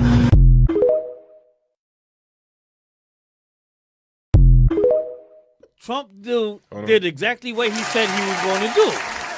So if you voted for him, what did you expect for him to do? Right. But you know what the issue is, that regardless to what he said he was going to do or whatever his plan was, he also, to my recollection, he knows how to mask things to make it seem like it ain't as bad as it is. So a lot of people, even in conversations now with people that I know that either voted for him or would have and didn't for whatever reason, their thing is, well, he's saying he's trying to, but that don't mean. But it's like, but at the end of the day, how can you stand there and know that these things that he's trying to stop, whether it be Medicaid, housing, Board of Education, whatever the case may be, if it affects you and your family directly, how can you sit there and be okay with that? You know what I'm saying? And right. it was clear as day. Yeah. It was clear as day. Yeah. And I understand the whole because we spoke about it, but I said, like, I honestly felt like I didn't want to vote for anybody, to be honest, because I feel like there's always some type. But hear me out. What I'm saying is there's always some type of evil to me when it comes to elections and politics and whatever. I've never been. I hear it. I understand it. I listen, and I try not to judge, but sometimes we have to. But I've never liked politics. Like I don't. If you're gonna have a conversation about politics, it's not that I can't get involved. It irks my nerves because when you start hearing things that affect you personally, or that it can affect your health or your mom's health or somebody like that, why would you be comfortable with that? So let me ask you this. Mm-hmm. This is just hypothetical scenario, yes. Right? Mm-hmm. So, the city, New York State city almost went red. Yeah. Meaning basically it almost actually flipped Republican. It wasn't too far from it. Right. Just like Jersey, almost right this time around. 7 points away. Right. Mm-hmm. So here's my thing to you. Right. So just say like there's certain programs or whatever like that because you have an autistic grandson. Mm-hmm. Right. So just say, not saying you did, just say you decided not to vote at all. I'm just not going to vote at all, right? No, I voted, yeah. Right? Right. But you decided, I ain't going to vote at all, blah, blah, blah, blah, blah. Then you didn't vote at all. Now we got Agent Orange. Agent Orange is in the office. He's tearing stuff up. He's cutting programs. Right. He's cutting programs for autistic children, the disabled, all of that. Right. Now, right? Now, what if they said, what's name could have won? Harris could have won by 1 vote. I'm just using a hypothetical. Yeah, I got you. And that 1 vote was you, because you didn't vote. And but that's the reason why. But see, this is why. That's my point. Yeah. But this is why it's Every important. vote counts. Yeah. And see, the biggest thing, and I'm gonna say this before we go on to our next thing. The biggest thing about white supremacy is that they put certain tactics in place to trick everybody. Mm-hmm. They put a lot of misinformation out there. They put certain tactics out there. Well, let's put this out there and blah, blah, blah. Let's make them think it's not important to vote. Right. Or their vote don't matter and blah, blah, blah. And let's put all this propaganda out there, misinformation out there, whatever, right? So now we know, and even some of y'all that's listening that probably voted for Trump, you know we wouldn't be worried about DEI be taken away, diversity, equity, and inclusion being taken away if Harris was elected. You know we wouldn't be worried about Black History Month and all that now being taken away or things, history being erased and all this stuff like that. We wouldn't be worried about be dealing with none of that. Right? She already said what she was going to do. I'm going after the price gougers. I'm going to give grants for black businesses, black business owners, and blah, blah, blah. She said what she was going to do, right? Trump basically said what he was going to do, and he's doing it. Clear as day. You feel me? Yeah. Clear as day. He's basically trying to delete us as a whole. Mm-hmm. All right? So it's a whole white supremacist agenda now. Something we wouldn't have had to deal with if we had voted for Harris. Right. And see, this is my whole thing, right? When I see where we at right now, right, and I see the things that's about to be taken away, we in danger of losing our Social Security, right? We this close. We in danger of it because you know why? Because he's not really respecting even the court's decisions, right? He's bypassing Congress, and he's just doing executive orders. Isn't that what a dictator does? Yeah, that's what a dictator does. We are in some serious trouble, right? We are in some real serious trouble. And it's like, I just need our people to take it serious. Take it seriously, right. And take it more serious to where we at right now. Shout out to Tim Scott and Byron Donaldson. Anybody heard from them lately? Nah, I haven't heard from them jokers. Them jokers. Yeah, and that's the whole thing. Shout out to Andrina on the check-in. Miss you too, Andrina. Boo. Shout out to DJ Bilal on the check-in. Shout out to Nakia Nicole on the check-in. What's good? Marilyn said Orange Jerk worried about taking paper straws away. Right. That's all we have going on. Yeah, with everything we have going on. Pie said, shout out to Pie. Pie said the Bloods and the Crips. I don't trust any party. No, I don't trust them, but we would be dealing with things would be so much better if it went the other way. Right. And that's what I'm saying. But that was the main reason. Like, and you know, we've had plenty of discussions, but that was the main reason why I was like, you know, despite what I feel and the agitation that I feel behind Election Day and all of this stuff, I said I have to vote because of the fact that I'm a part of that percentage of families that needs the extra help for their kids. Like, the last thing I want to do is deal with not being able to have my grandson get the services that he needs. He's 16 and he's not even talking yet. You feel me? Right. And he got and now I have his sister, Savannah, who's 2, and she, you know, she does everything but talk. She yells and dances, but every kid is different. So, and she's not diagnosed with anything serious, so we know that she's okay and that eventually she'll speak when she's ready to. But just to be put in a position to know that if I had to go out and get help for them, right, or to get special services or therapy or whatever the case may be, and I wouldn't have that at my grasp, is terrifying to me because I'm like, he's 16 and he tries to he's trying to have conversation and it's not like he's on the water, so he just needs he just needs more help. So imagine not being able to say that age again. Justice, he's 16. I didn't know that. Big boy is 16 years old. I'm still thinking like he's like 10, 11, 12. He is 16 and taller than me, and he is very much a man, a boy. He's doing what y'all men do. And as a grandmother, I'm like, it's hard seeing him, deal with stuff. And, a lot of that stuff is natural. You gotta let him be. No. I let him go in the bathroom, not to put his business out there, but it's just things, dealing with those type of situations with an autistic child is not easy because I can't even sit down and have a Okay, we're not doing this. I got you. Like, I can't sit down and have a conversation with him to say, all right, Papa, I know you feel this way. It's natural for a boy. Let's just go in the bathroom. You know, do what you gotta do.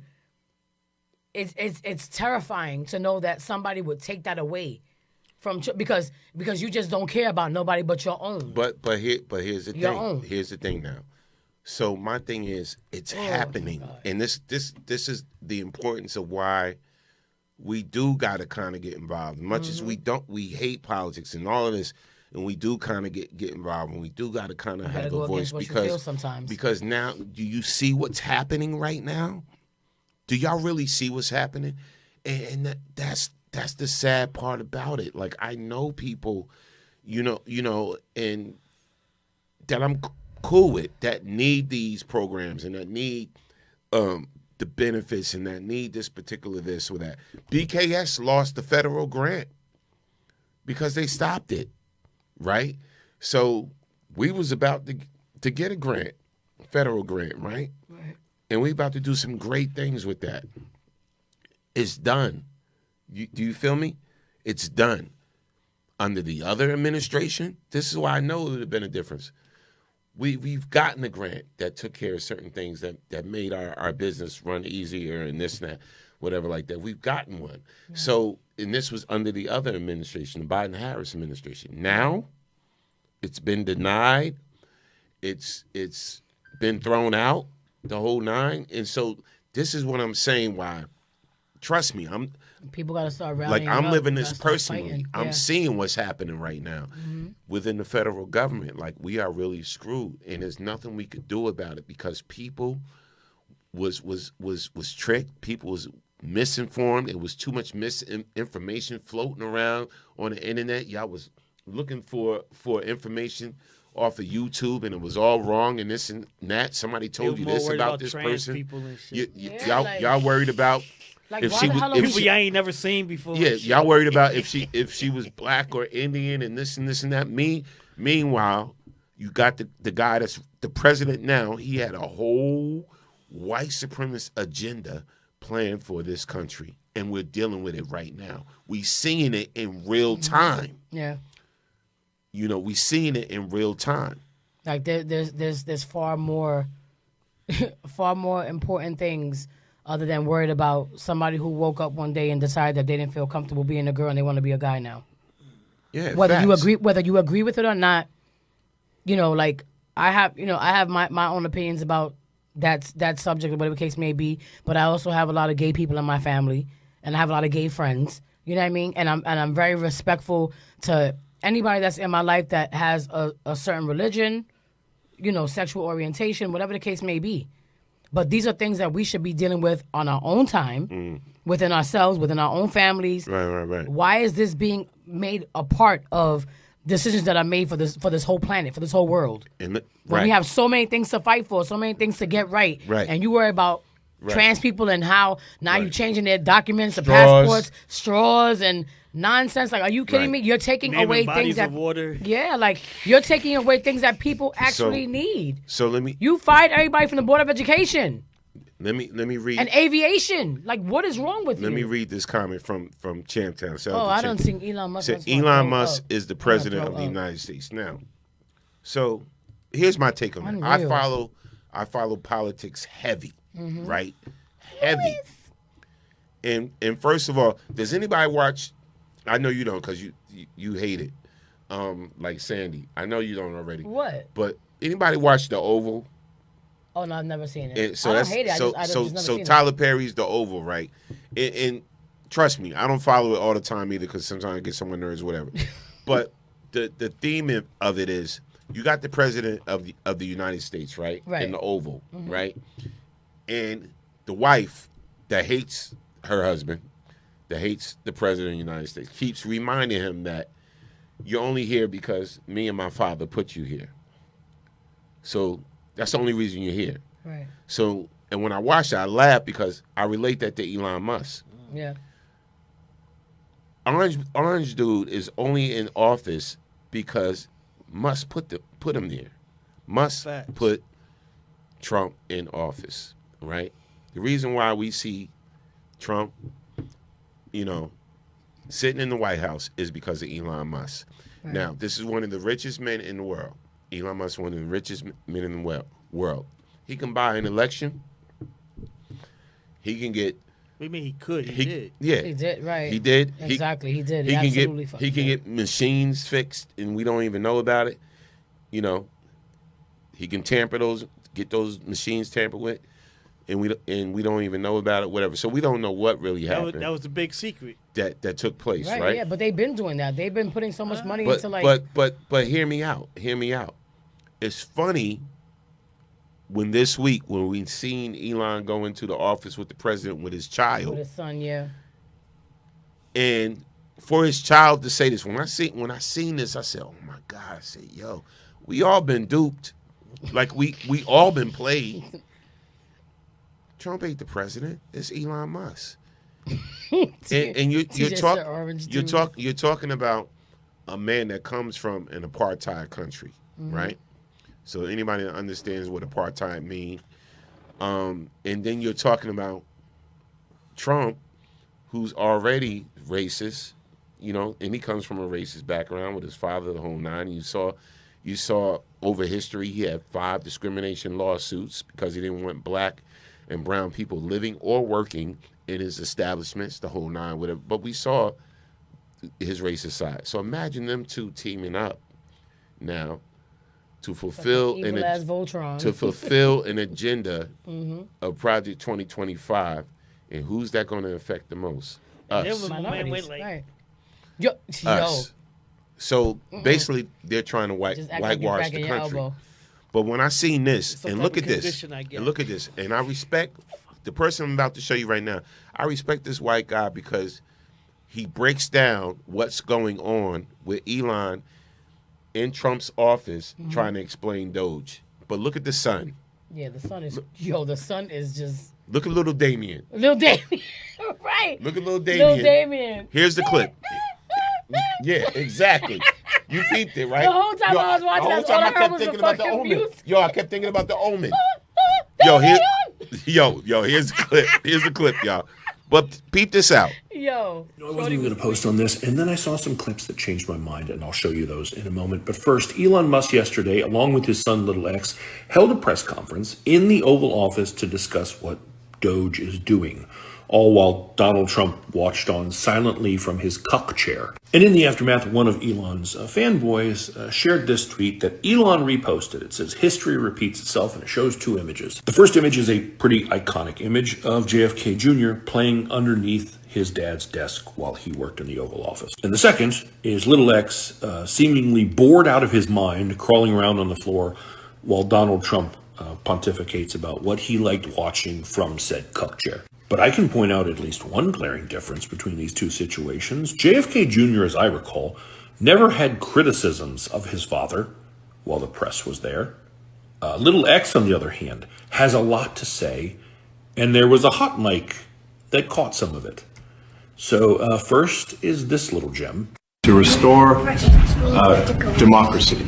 This may seem like, well... You heard that too, right?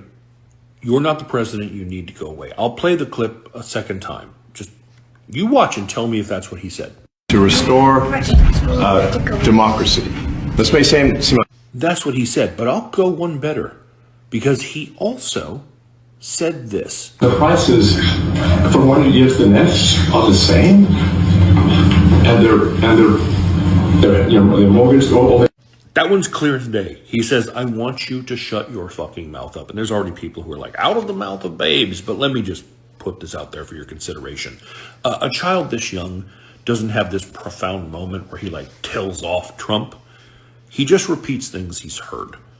So if he says you're not really the president, chances are someone has said that around him and he's repeating it. When he says, "I want you to shut your fucking mouth up," he's either heard someone say that to someone else, or someone has said that to him, and he's repeating it. Either scenario is pretty disturbing. But perhaps the question we should be asking is the same one that Shea Jordan Smith asked on Twitter, which is, why the fuck is Elon Musk doing press briefings in the White House from the Oval Office? He is not an elected official. Why is he holding court in the Oval Office? Nothing about this is normal or good.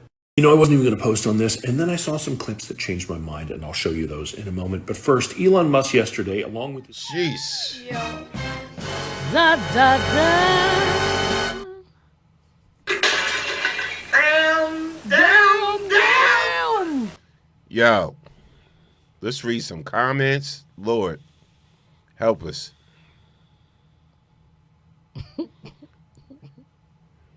Nah, yo. Nah. That's true. Stop it. Barack. What? Barack, I usually rock with you. No, that one's not AI, fam. That's not AI. No, they were in that That's true. office, baby. Yeah, Elon definitely is running ish. Champtown, get ready. Shaniqua, bingo. No, that one's not AI, bro. That little what's his name? He said all of them are racist, brother. Yeah. Brother Norm. Yeah. I hear you. But check this out. I really only want to talk to, no disrespect, I'm sorry, but I only want to talk to people that voted. That little fucker X. That voted. Or even people that didn't vote. You ain't got no dog in this fight. For real.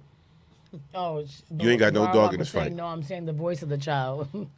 We definitely have to stay prayed up. It's true. We got to rally up like we never did before. No. Listen, I was talking to this girl today, actually, at Walgreens. She was complaining, blah blah blah. Now such this gonna get taken away. This and I said, wow. I said, you voted for Trump? She said, nah, I didn't vote, but such. This about to get taken away. I'm like, you should have just walked away. Right. Yo, I did, bro. I don't want to talk to you. Right. Don't talk to me, yo, if you didn't vote. Right? And I might even talk to you if you voted for Trump, because I know right now you're going to regret that. You're going to have buyer's remorse. Yeah. But my whole thing is, we have somebody running the country that y'all didn't even vote for. You feel me? Agreed, Tasha. You feel me? So like, I don't even want to talk. I don't waste my time. I got a family member or two that I just be looking at side eye because they didn't vote, or maybe they voted for the other dude, and then they be the first ones complaining about this and that, whatever like that. I'm like, yo, you ain't got no dog in the fight. We can't talk. Right. We really can't talk, because right now it's critical right now. It's crazy right now. Do you see everything that's going on? Right? They are truly trying to delete us. They are trying to delete us. Real talk. Yeah. So these plane crashes. So it's not even. He's not even 100 days in, because you know the biggest thing about when you elected the president, they talk about the first 100 days. It's not even 100 days. It's not even 100 days yet. Yeah. Imagine where we're going to be at by December. Jesus. Imagine what we're going to lose by December. Mm-hmm. You talking about aviation and taking flights and all of that. Imagine, dude cut cancer research. He cut cancer research. He cut HIV research and all of that funding. They're cutting HBCU funding. I said cutting. They cut that already. HBCU funding is gone. Yeah. So this is what I'm trying to get y'all to think about, and this is why we can't be in a position where we still doing the same things. Right? And what I mean by that, right? So when you look at people trying to boycott, when you look at boycotts that people are putting together, like from Target and Walmart, these things are serious. Because here's the thing, right? There is power when you hit them in their pockets. Mm-hmm. That's the only thing that's the only thing they listen to when you affect their money, right? And that's been proven. Right. And that's why I put up a post earlier this week about the bus boycotts, right? They hit them in their pocket. That bus boycott lasted a year. And so the bus companies had to cave in, and they had to change the laws about black people have to sit in the back of the bus, or they have to give up their seat for a white person. Montgomery had to change their laws. That part of the South had to change their laws because of the bus boycott, because they were losing money. And that's the only reason they changed their laws. So these companies that submitted and said, yeah, Trump, we're going to rock with you. No more diversity, equity, and inclusion. The Walmarts, the Targets, the whatever companies, right. The Lowe's, the this, that, whatever like that. So the 28th, February 28th, is supposed to be a national boycott from all these companies, February 28th. And it's one day, right? So it's one day. But here's my thing. I see people posting about, well, what is one day going to do? Well, why should we boycott the 28th, the one day, whatever like that? I'm like, bruh, like people boycotted and lost their life for a year of a whole boycott. Lost their life. Some of them lost their job. Mm-hmm. Some of them got hurt. Some of them, this happened or whatever the case may be. It's one day, the 28th, right? I've been boycotting since I found out about DI. I haven't went back to Target since. Yeah. I haven't went back to Walmart since. I'm being honest with you. I haven't went back to Walmart since. Buffalo Wild Wings. Buffalo Wild Wings. Fam, I'm glad you're here. Seriously?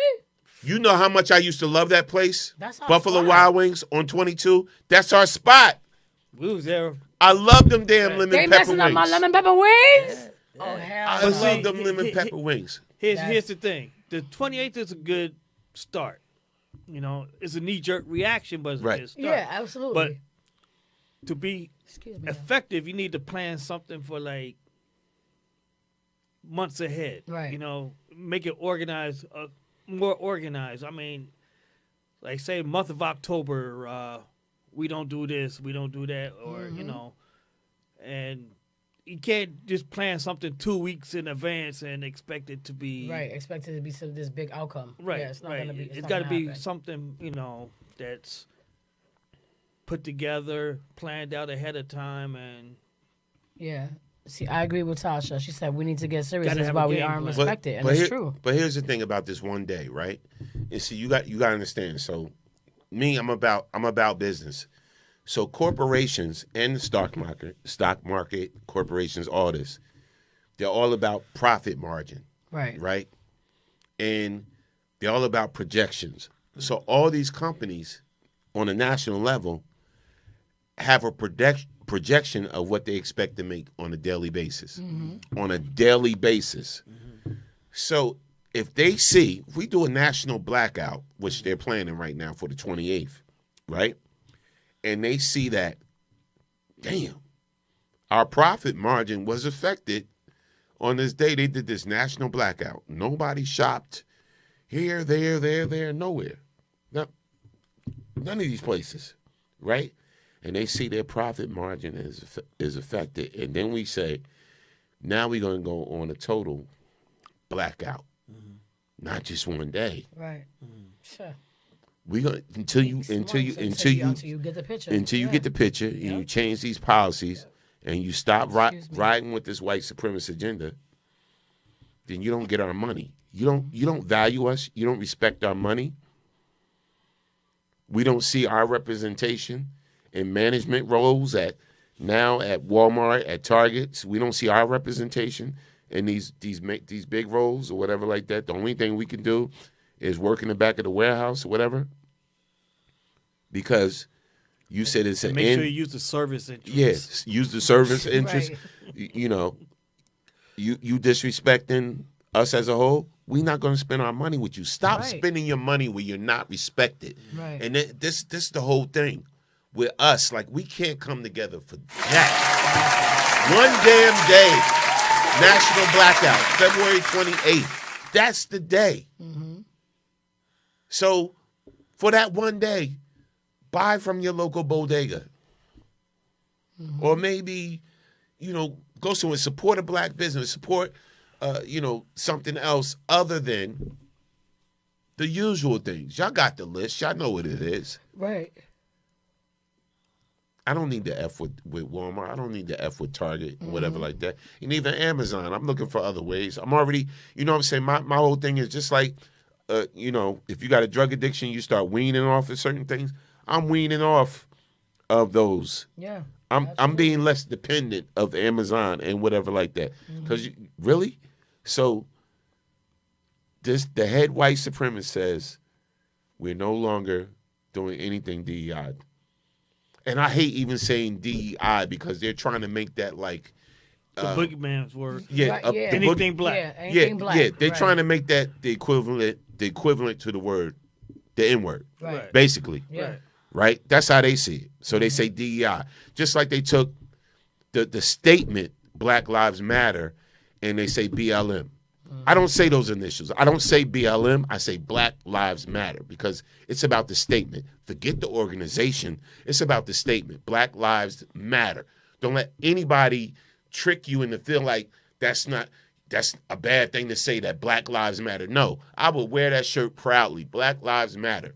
The BLM thing, when they try to break down the acronym and they put the initials, DEI. No, say diversity, equity, and inclusion. Say that full word. Don't do what they do. Yeah. Because they throw that DEI around like it's a bad thing. No. Yeah, absolutely. You should want diversity, equity, and inclusion. Because if not, you're going to get what you just got. Damn right. Right? Pete So Hegseth, you look at you look at Linda when McMahon, Board of Education. What the hell? Yeah. And this is what I'm the saying. whole So educational system. so I respect people that's not willing to lose money. I don't even want to get into the whole Tabitha Brown situation when it came with this when it comes to this Target thing, because when I look at somebody like Issa Rae, right? Issa Rae already had a sold out venue, the Kennedy Center, for her show and for people to be honored and everything. It was sold out already, right? Yeah. So she found out that Trump took over and was letting people go from the Kennedy Center, right? Because it's a federal situation. So he took it over. Well, he's like, we're going to take it over. We're getting rid of the whole DEI. We're going to make it more of this. We're going to make it more of that. This is what Trump did with the Kennedy Center just recently. So Shonda Rhimes, which was on the board of directors, she quit. Yeah. She resigned. She said, okay, well, Trump taking this over. I'm out. So basically, Trump out to make it about Kid Rock and Hulk Hogan, and we're gonna honor these type of people, the January 6ers and stuff like that. Shonda Rhimes is like, I'm not beat for this. I'm out. Right. She resigned. So Issa Rae had a whole packed, sold out venue appearance, right? So Issa Rae canceled her sold out appearance at the Kennedy Center following Trump's takeover. And basically, this is what happened. Let's read this. Okay. I didn't bring my glasses, but I got this. Hey, DC fam. Hey, DC fam. Thank you so much for selling out the Kennedy Center for an evening with me. Unfortunately, due to what I believe to be an infringement on the values of an institution that has faithfully, bear with me, I don't got my glasses, celebrated artists of all backgrounds through all mediums, I've decided to cancel my appearance at this venue. All tickets will be refunded. Thank you so much for understanding, and I hope to see you soon. Love, Issa. Now, it wasn't about the money for her. It wasn't. It's about integrity, and it's a bigger picture involved. Yeah. Right. So she made an unselfish move because she doesn't want to feel disrespected, right? Or like she's contributing again and lending her voice to a voice that's attached to white supremacy. Absolutely. Right? So, again, this is why collectively we have to start thinking different. We have to unite. We have to take these things serious. A boycott is not going to hurt you. You can find other ways. Yeah.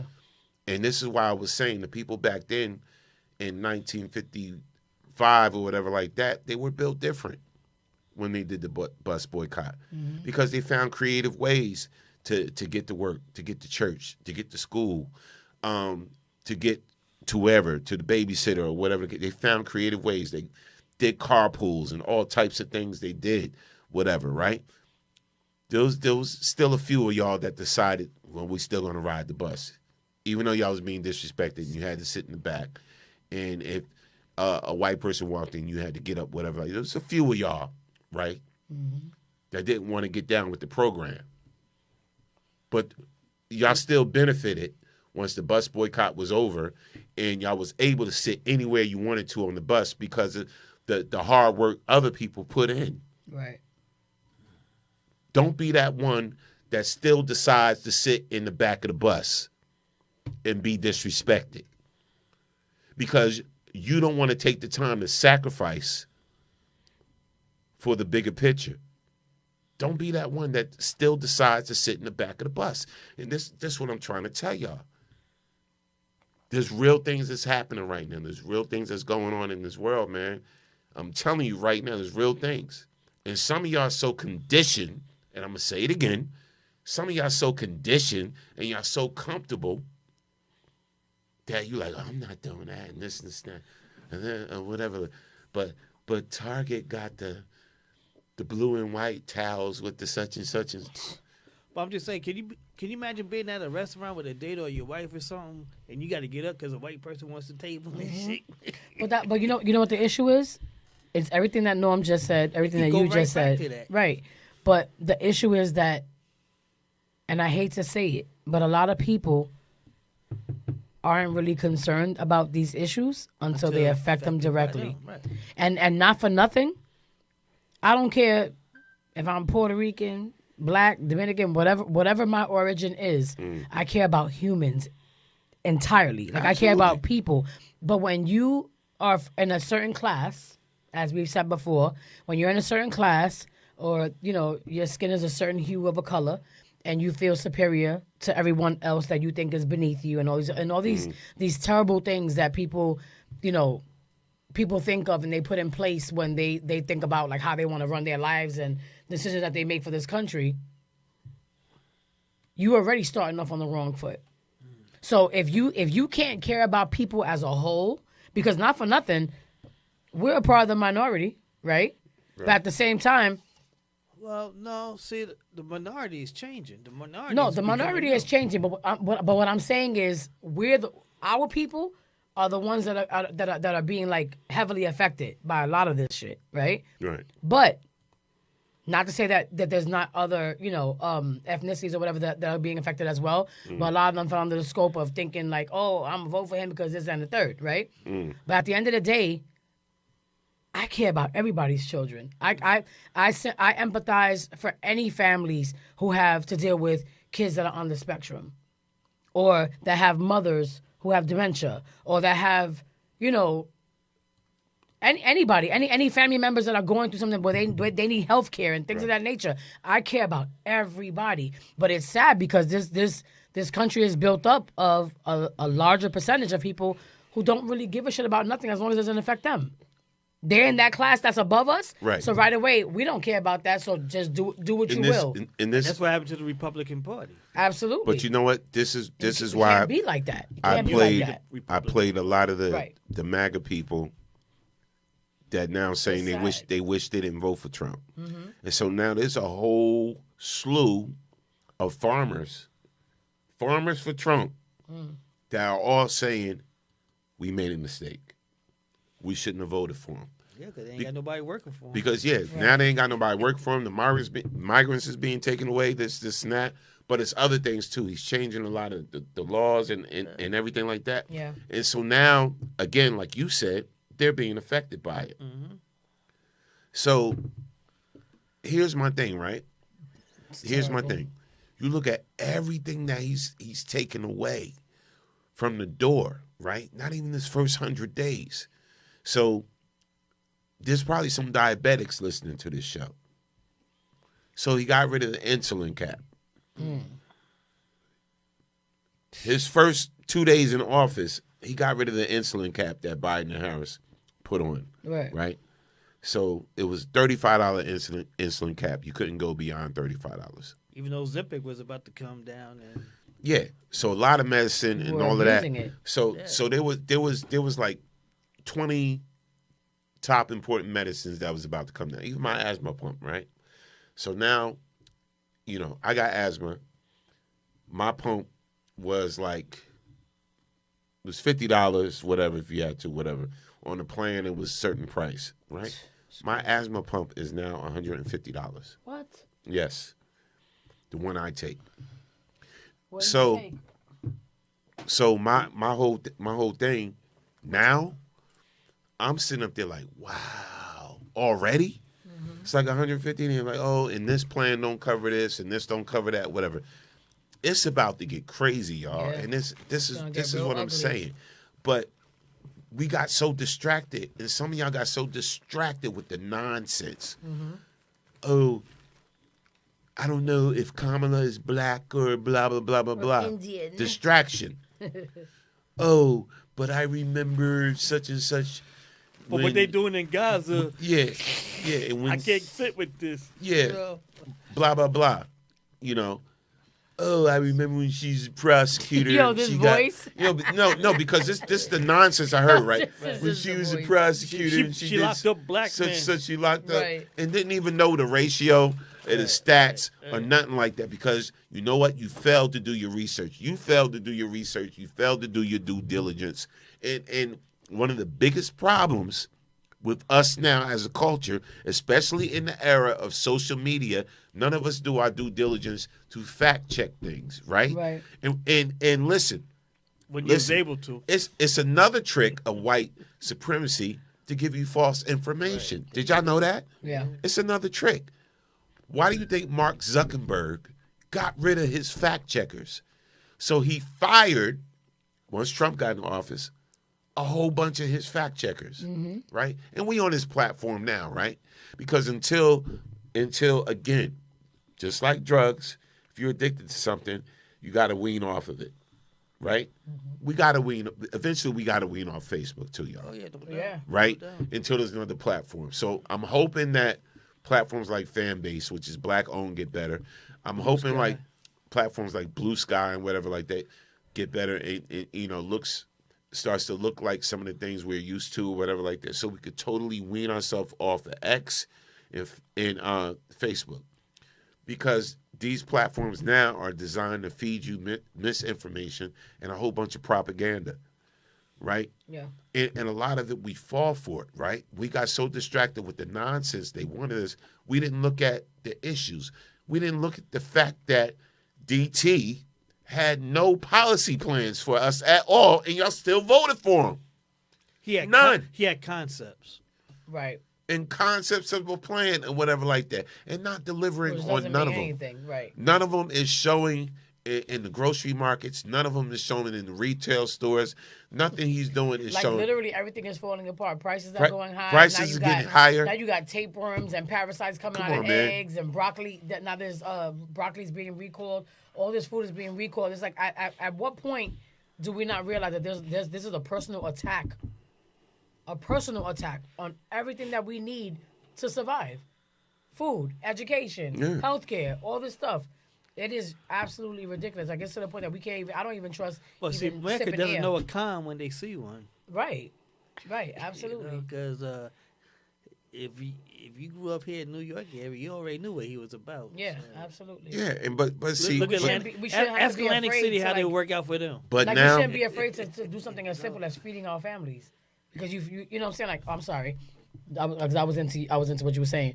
Like we shouldn't be afraid to go out and buy stuff to nurture our families, and then be afraid that our kids might eat something and die. yeah. Like you know how scary it is that I literally I'm shaking every time I'm cooking.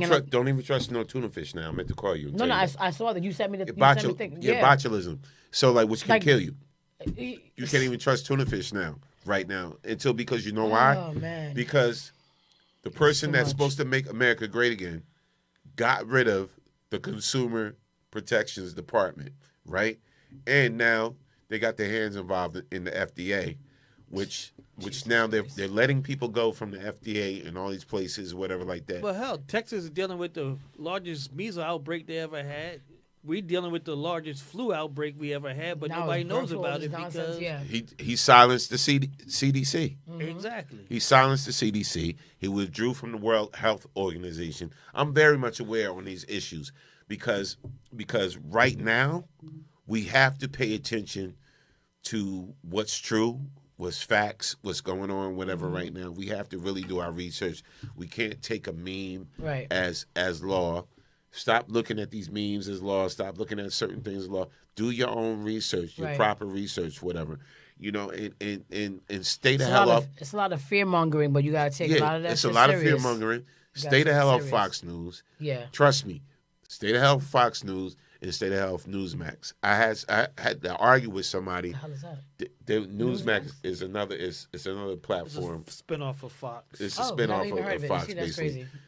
But stay the hell off these things and start researching for yourself what's really going on, right? And look at who's actually giving you some factual information and who's actually feeding you. You can't even BS. Trust Google anymore. Right. Yeah. Google's down with the program. Watching everything. There's certain things that I was able to Google and research before that I can't now, because even with the whole let's delete Black History phase, whatever, there's certain things you can't find no more on Google.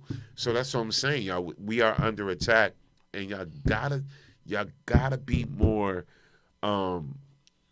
Start doing your due diligence and just start researching. And if it's not on like 4 credible sources or whatever like that, don't believe it. Yeah.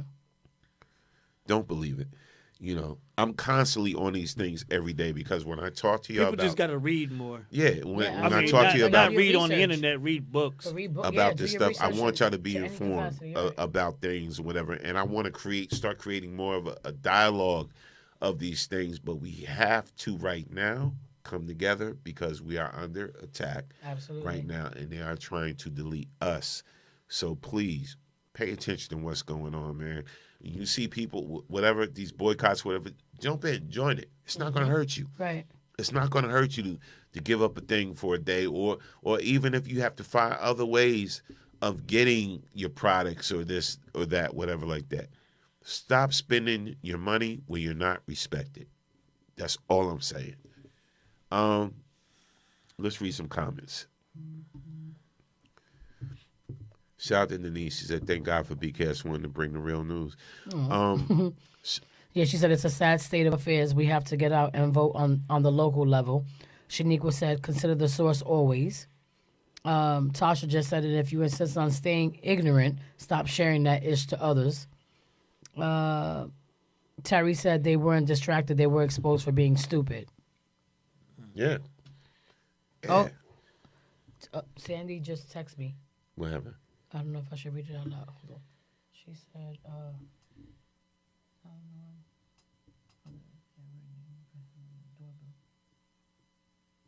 there wasn't here? You want me to check? Yeah. All right. Sorry, y'all. Okay. All right. So, yeah, like I'm saying, we just have to be aware of what's going on in certain things.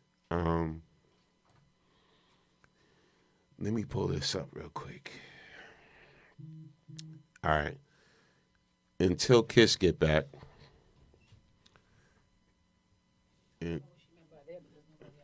Until Kiss get back, I'm going to read this. Let me see.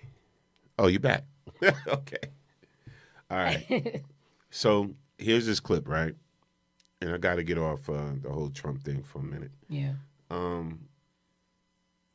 So there's this mom. She has a kid that's addicted to playing games. Older kid. Oh God, I already know where you're going with this. Yeah, playing games. The Shining. Being on video, whatever like that. And yes. He's just totally disrespectful, whatever. First of all, I think black Puerto Rican families, whatever, would have been kicked his ass out the house. Kicked his ass out the house. Out the house. Tossed. 2, you know this is a problem child, and I fear for this lady's life. But she knew enough to record it. Mm-hmm. And I was just like, wow. Because I actually know certain kids, if you take away their phone, their laptop, or whatever the case may be, or their game, It's on and popping. Papa is a perfect example. He will fight you. Yeah, want to fight. Oh, yeah. Want to fight. Yeah. Yeah, I'm worried about whoever this lady is. Here's the clip, y'all. What y'all think? Why is the internet not working? The same reason you're not working. Did you turn off the internet? Maybe. Turn it back on now! No. Turn back on the freaking internet! No. Mom! No. You better turn back on that freaking internet right now!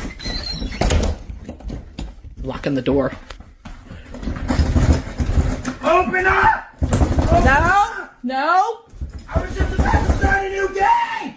My friends are wondering where I went! Oh, I'm sure. You're already embarrassed the crap out of me. Now you're gonna pull me away from Call of Duty.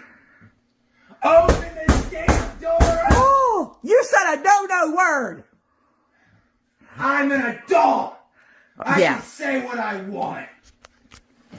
Let me in this house. Let me in. Oh, what you heard? Woo! Here's William. What did you just do to my door? You're gonna fix that! William! William! Stop it! William! Oh! I told you to turn it back on. Oh my gosh! Why is the internet not working? The same reason you're not working.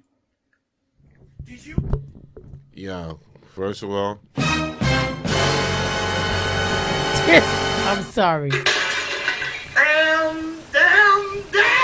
that would have been the last time. This fool said, "Here's William." That would have been the last time he would have been in my house.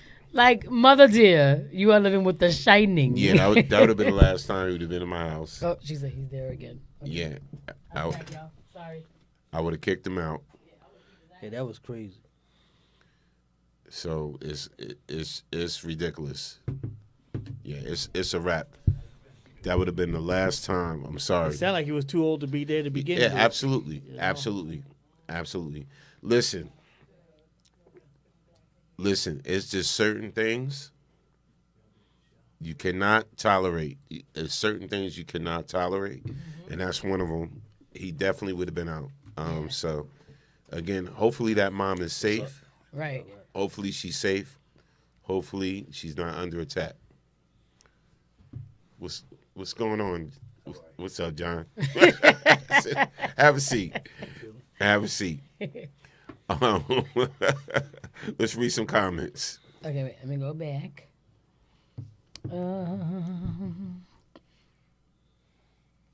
So Marilyn said, I remember I took my daughter's phone a couple of years ago. She was rolling around on the floor crying like a 2-year-old. I said, what the hell? Oh, and and he would be without no game. What the hell? Yeah. Been there. He's William. Here's William cracking the F up. Exactly. And Tasha said, I would have let him. I'm sorry. I would let me. What? I would let me in, all right? Oh, okay. I see what you mean. Yeah, no, that's crazy. That's really crazy. Here's this clip. I gotta show this clip before we go, right? Mm-hmm. So here's my thing, right? And I know like you got a younger daughter, but I know your daughter know better. It's like if you got a group of friends She bet. that's always getting you in trouble, Right. they're not your friends. Yeah. If they're always getting you in trouble or they're getting you hurt or something like that, they're not your friends. Your friends or they jealous? Yeah, or they're jealous of you. Here's this clip where I was like, wow, she doesn't have no friends. Here's a clip. In this video, you'll notice her passion, but she wants you to look at her right now. I was tumbling on the street. Like I thought I was going to die. The 18-year-old, beaten by people she trusted. Her face nearly unrecognizable, cuts all over her hands and her body. And this is her Aunt Jessica, sitting beside her. This could have happened to anybody. She could have been dead. We couldn't have had her here today. It happened early Sunday morning. Fort Worth police say they got a call of a robbery near the 6600 block of Brentwood Stair Road just before 6 a.m. Earlier that morning, Kayla says she and her other friend, who was 18, met up with several other people who were older. They were drinking and went out to an after-hours club. Kayla says she stayed in the car and wasn't feeling well. She says she threw up in the car. And she says when the others came back to the vehicle, they were upset. And out of nowhere, one of the girls had punched me in my mouth and my jaw. We just kept getting beat on. She says they took her phone, money, and jewelry, then pushed her outside of the car, leaving her on the side of the road. Nobody should have been drinking. Nobody should have been driving. You just don't do something. In this video, you'll notice her passion. Listen, I'm gonna tell you right now. When you find out my children been around, got some friends like that. Yeah, no. And got her set up and beat up and all that. No. This is why you gotta keep your eye. Yeah, this is why you gotta keep your eye for real on your kids at all times. Yeah, I don't ever have to worry about my daughter because my daughter has literally had the same friends since she was like probably 5 and 6, and these are friends that she calls like her brothers and her sisters, like our godson's mother, her best friend, since elementary school or maybe before that. Ori has never been accustomed to like just taking friends in. Like she's very like. It's almost how like when we say, even in relationships, when we say we like to stay where it's familiar, she's always been raised to know the same way my mother told me, everybody ain't your damn friend. And whenever we realize that somebody is just a little toxic or somebody is just outside the norm, they gone. I don't play that. Like, you're not going to be around. And she just has a mind of her own. I never had to tell her anything because she's just very, she has a good sense of discernment, so to speak. And she's very much like me. Sometimes we give too many people too many chances or whatever the case is because we want to see good in people, and that's where we flaw. But trust me, I've never had to. Thank God, I've never had to. I had a situation with one girl who tried to lie on my daughter and say that there was like stuff happening in my house, and I'm like, because she was just because of what she was doing. I don't play that. You show me one little smidgen of a something, you gone. Yep. Don't play that. Nah. You ain't about to come to my house and start. That's disgusting. Yeah. That's terrible. Did y'all hear Michael Jordan's son got arrested? Yeah, because he was drizzunk. Now, DUI, right? Yeah, I got the clip actually. So Marcus Jordan arrested video. So Michael Jordan's son. And he threw out there, "I'm Michael Jordan's son." Like, bruh, you listen. He was bugging. Yeah, like that was gonna make it any better. But listen to this clip. Though. Yeah, it's crazy. You guys good? Yeah, we're trying to. My car's a little stuck right now. I see that. You want to help us? We're gonna try. Huh? We're gonna try. What happened? What happened? How'd you get on the tracks, man? All right, good. Help us try and reverse this thing out. Well, hang on. You are stuck. Come here. You know the trains come by right now, right? No, I know. That's why I'm trying to get the f*** out of it. We thought we were making a right, and I turned onto the train tracks, apparently. I'm trying. But yeah, we're not getting back in the car right now, okay? The reason why, so do me a favor, keep your hands out of your pockets, man. Yeah. Keep your hands in your pockets. There's nothing in my pocket. That's all. Don't take you down and look. Put your hands up in your boy. Man, you know, bro, I'm Marcus Jordan. I'm Michael Jordan's son. Okay. I'm not doing anything wrong. I'm just trying to get home, and I made a wrong turn. Okay, and clearly, we would just like to get our car off of the train tracks. It's which true. we were not trying to be on.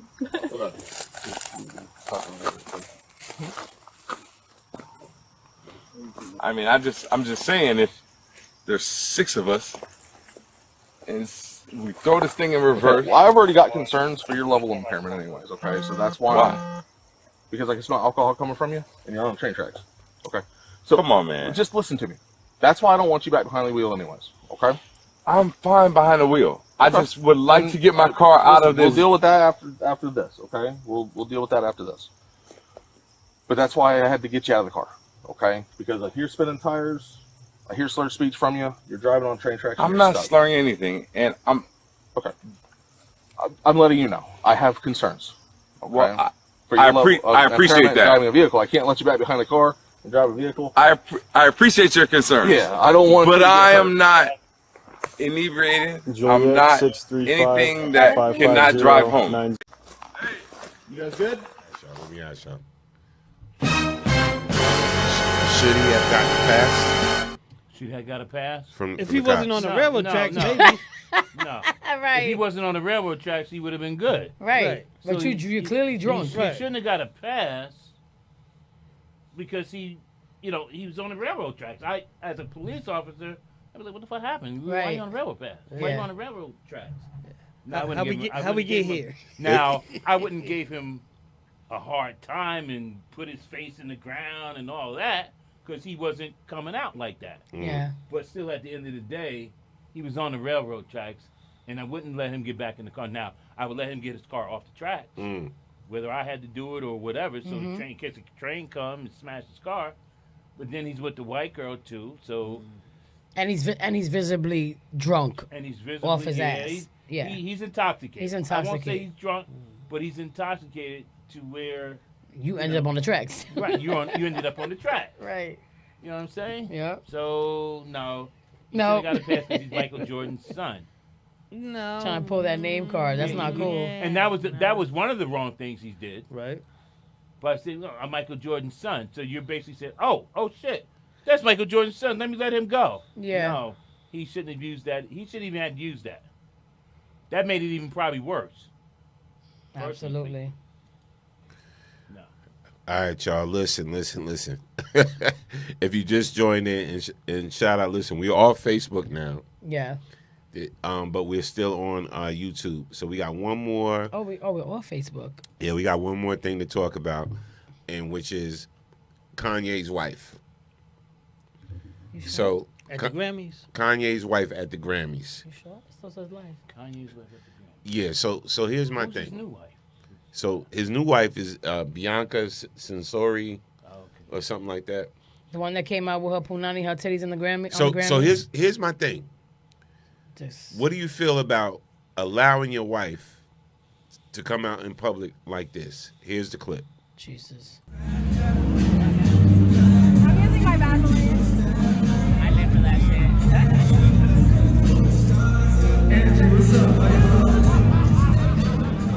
Give me this one.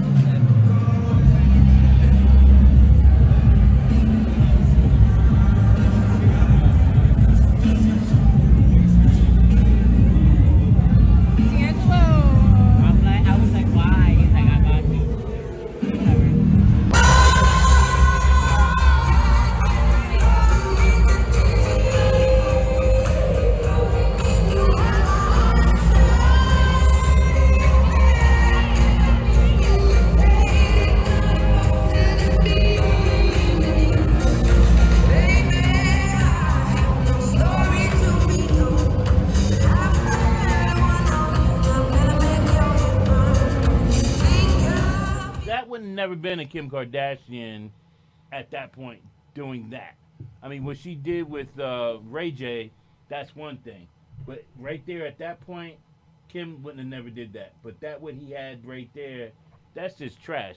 That's just somebody who wants to be out there, wants to be That's seen. just trash.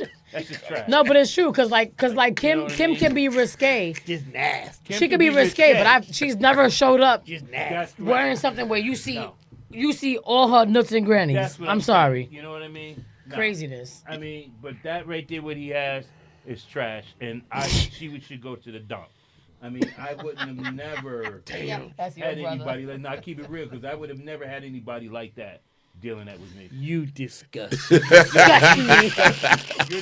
You're despicable to it. Listen, there's rumors floating around that they're getting a divorce.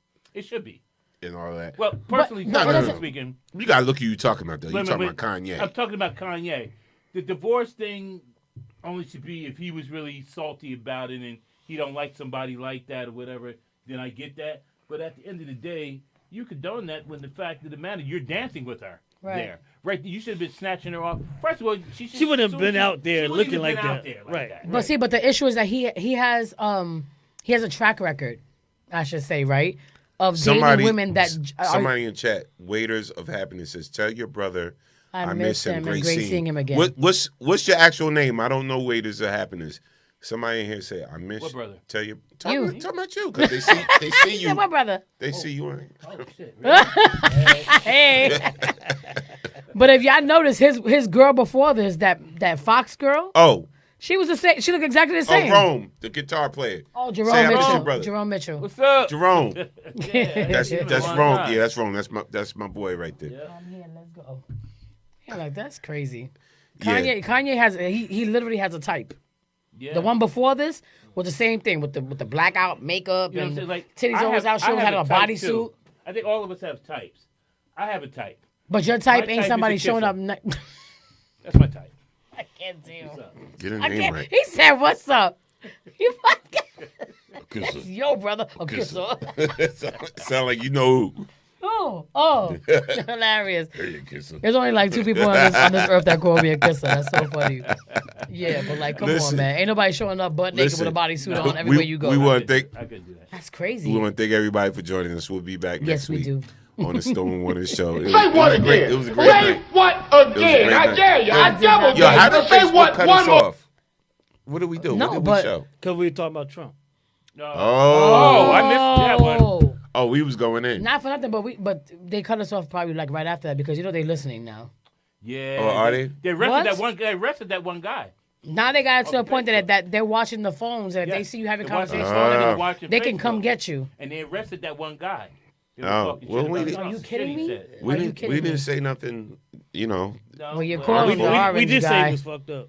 Yeah. No, well, you can say that. It will be But available. the other guy soon. was talking about doing something to him. Either that or maybe we have a cutoff time. Because, you know, Facebook Live only allows you a certain amount of time. Now? They only give you like, I think, an hour or something like that. Now they must change. No, we've been on for like 3 hours.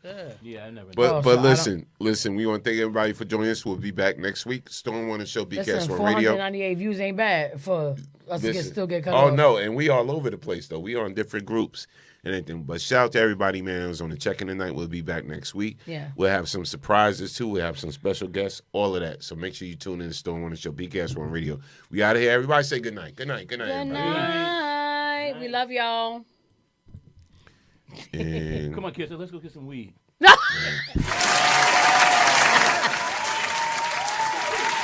I can't deal with you. Hope we still on, I Ranger. came out here to use the bathroom, but Somebody said that. right now. Benny,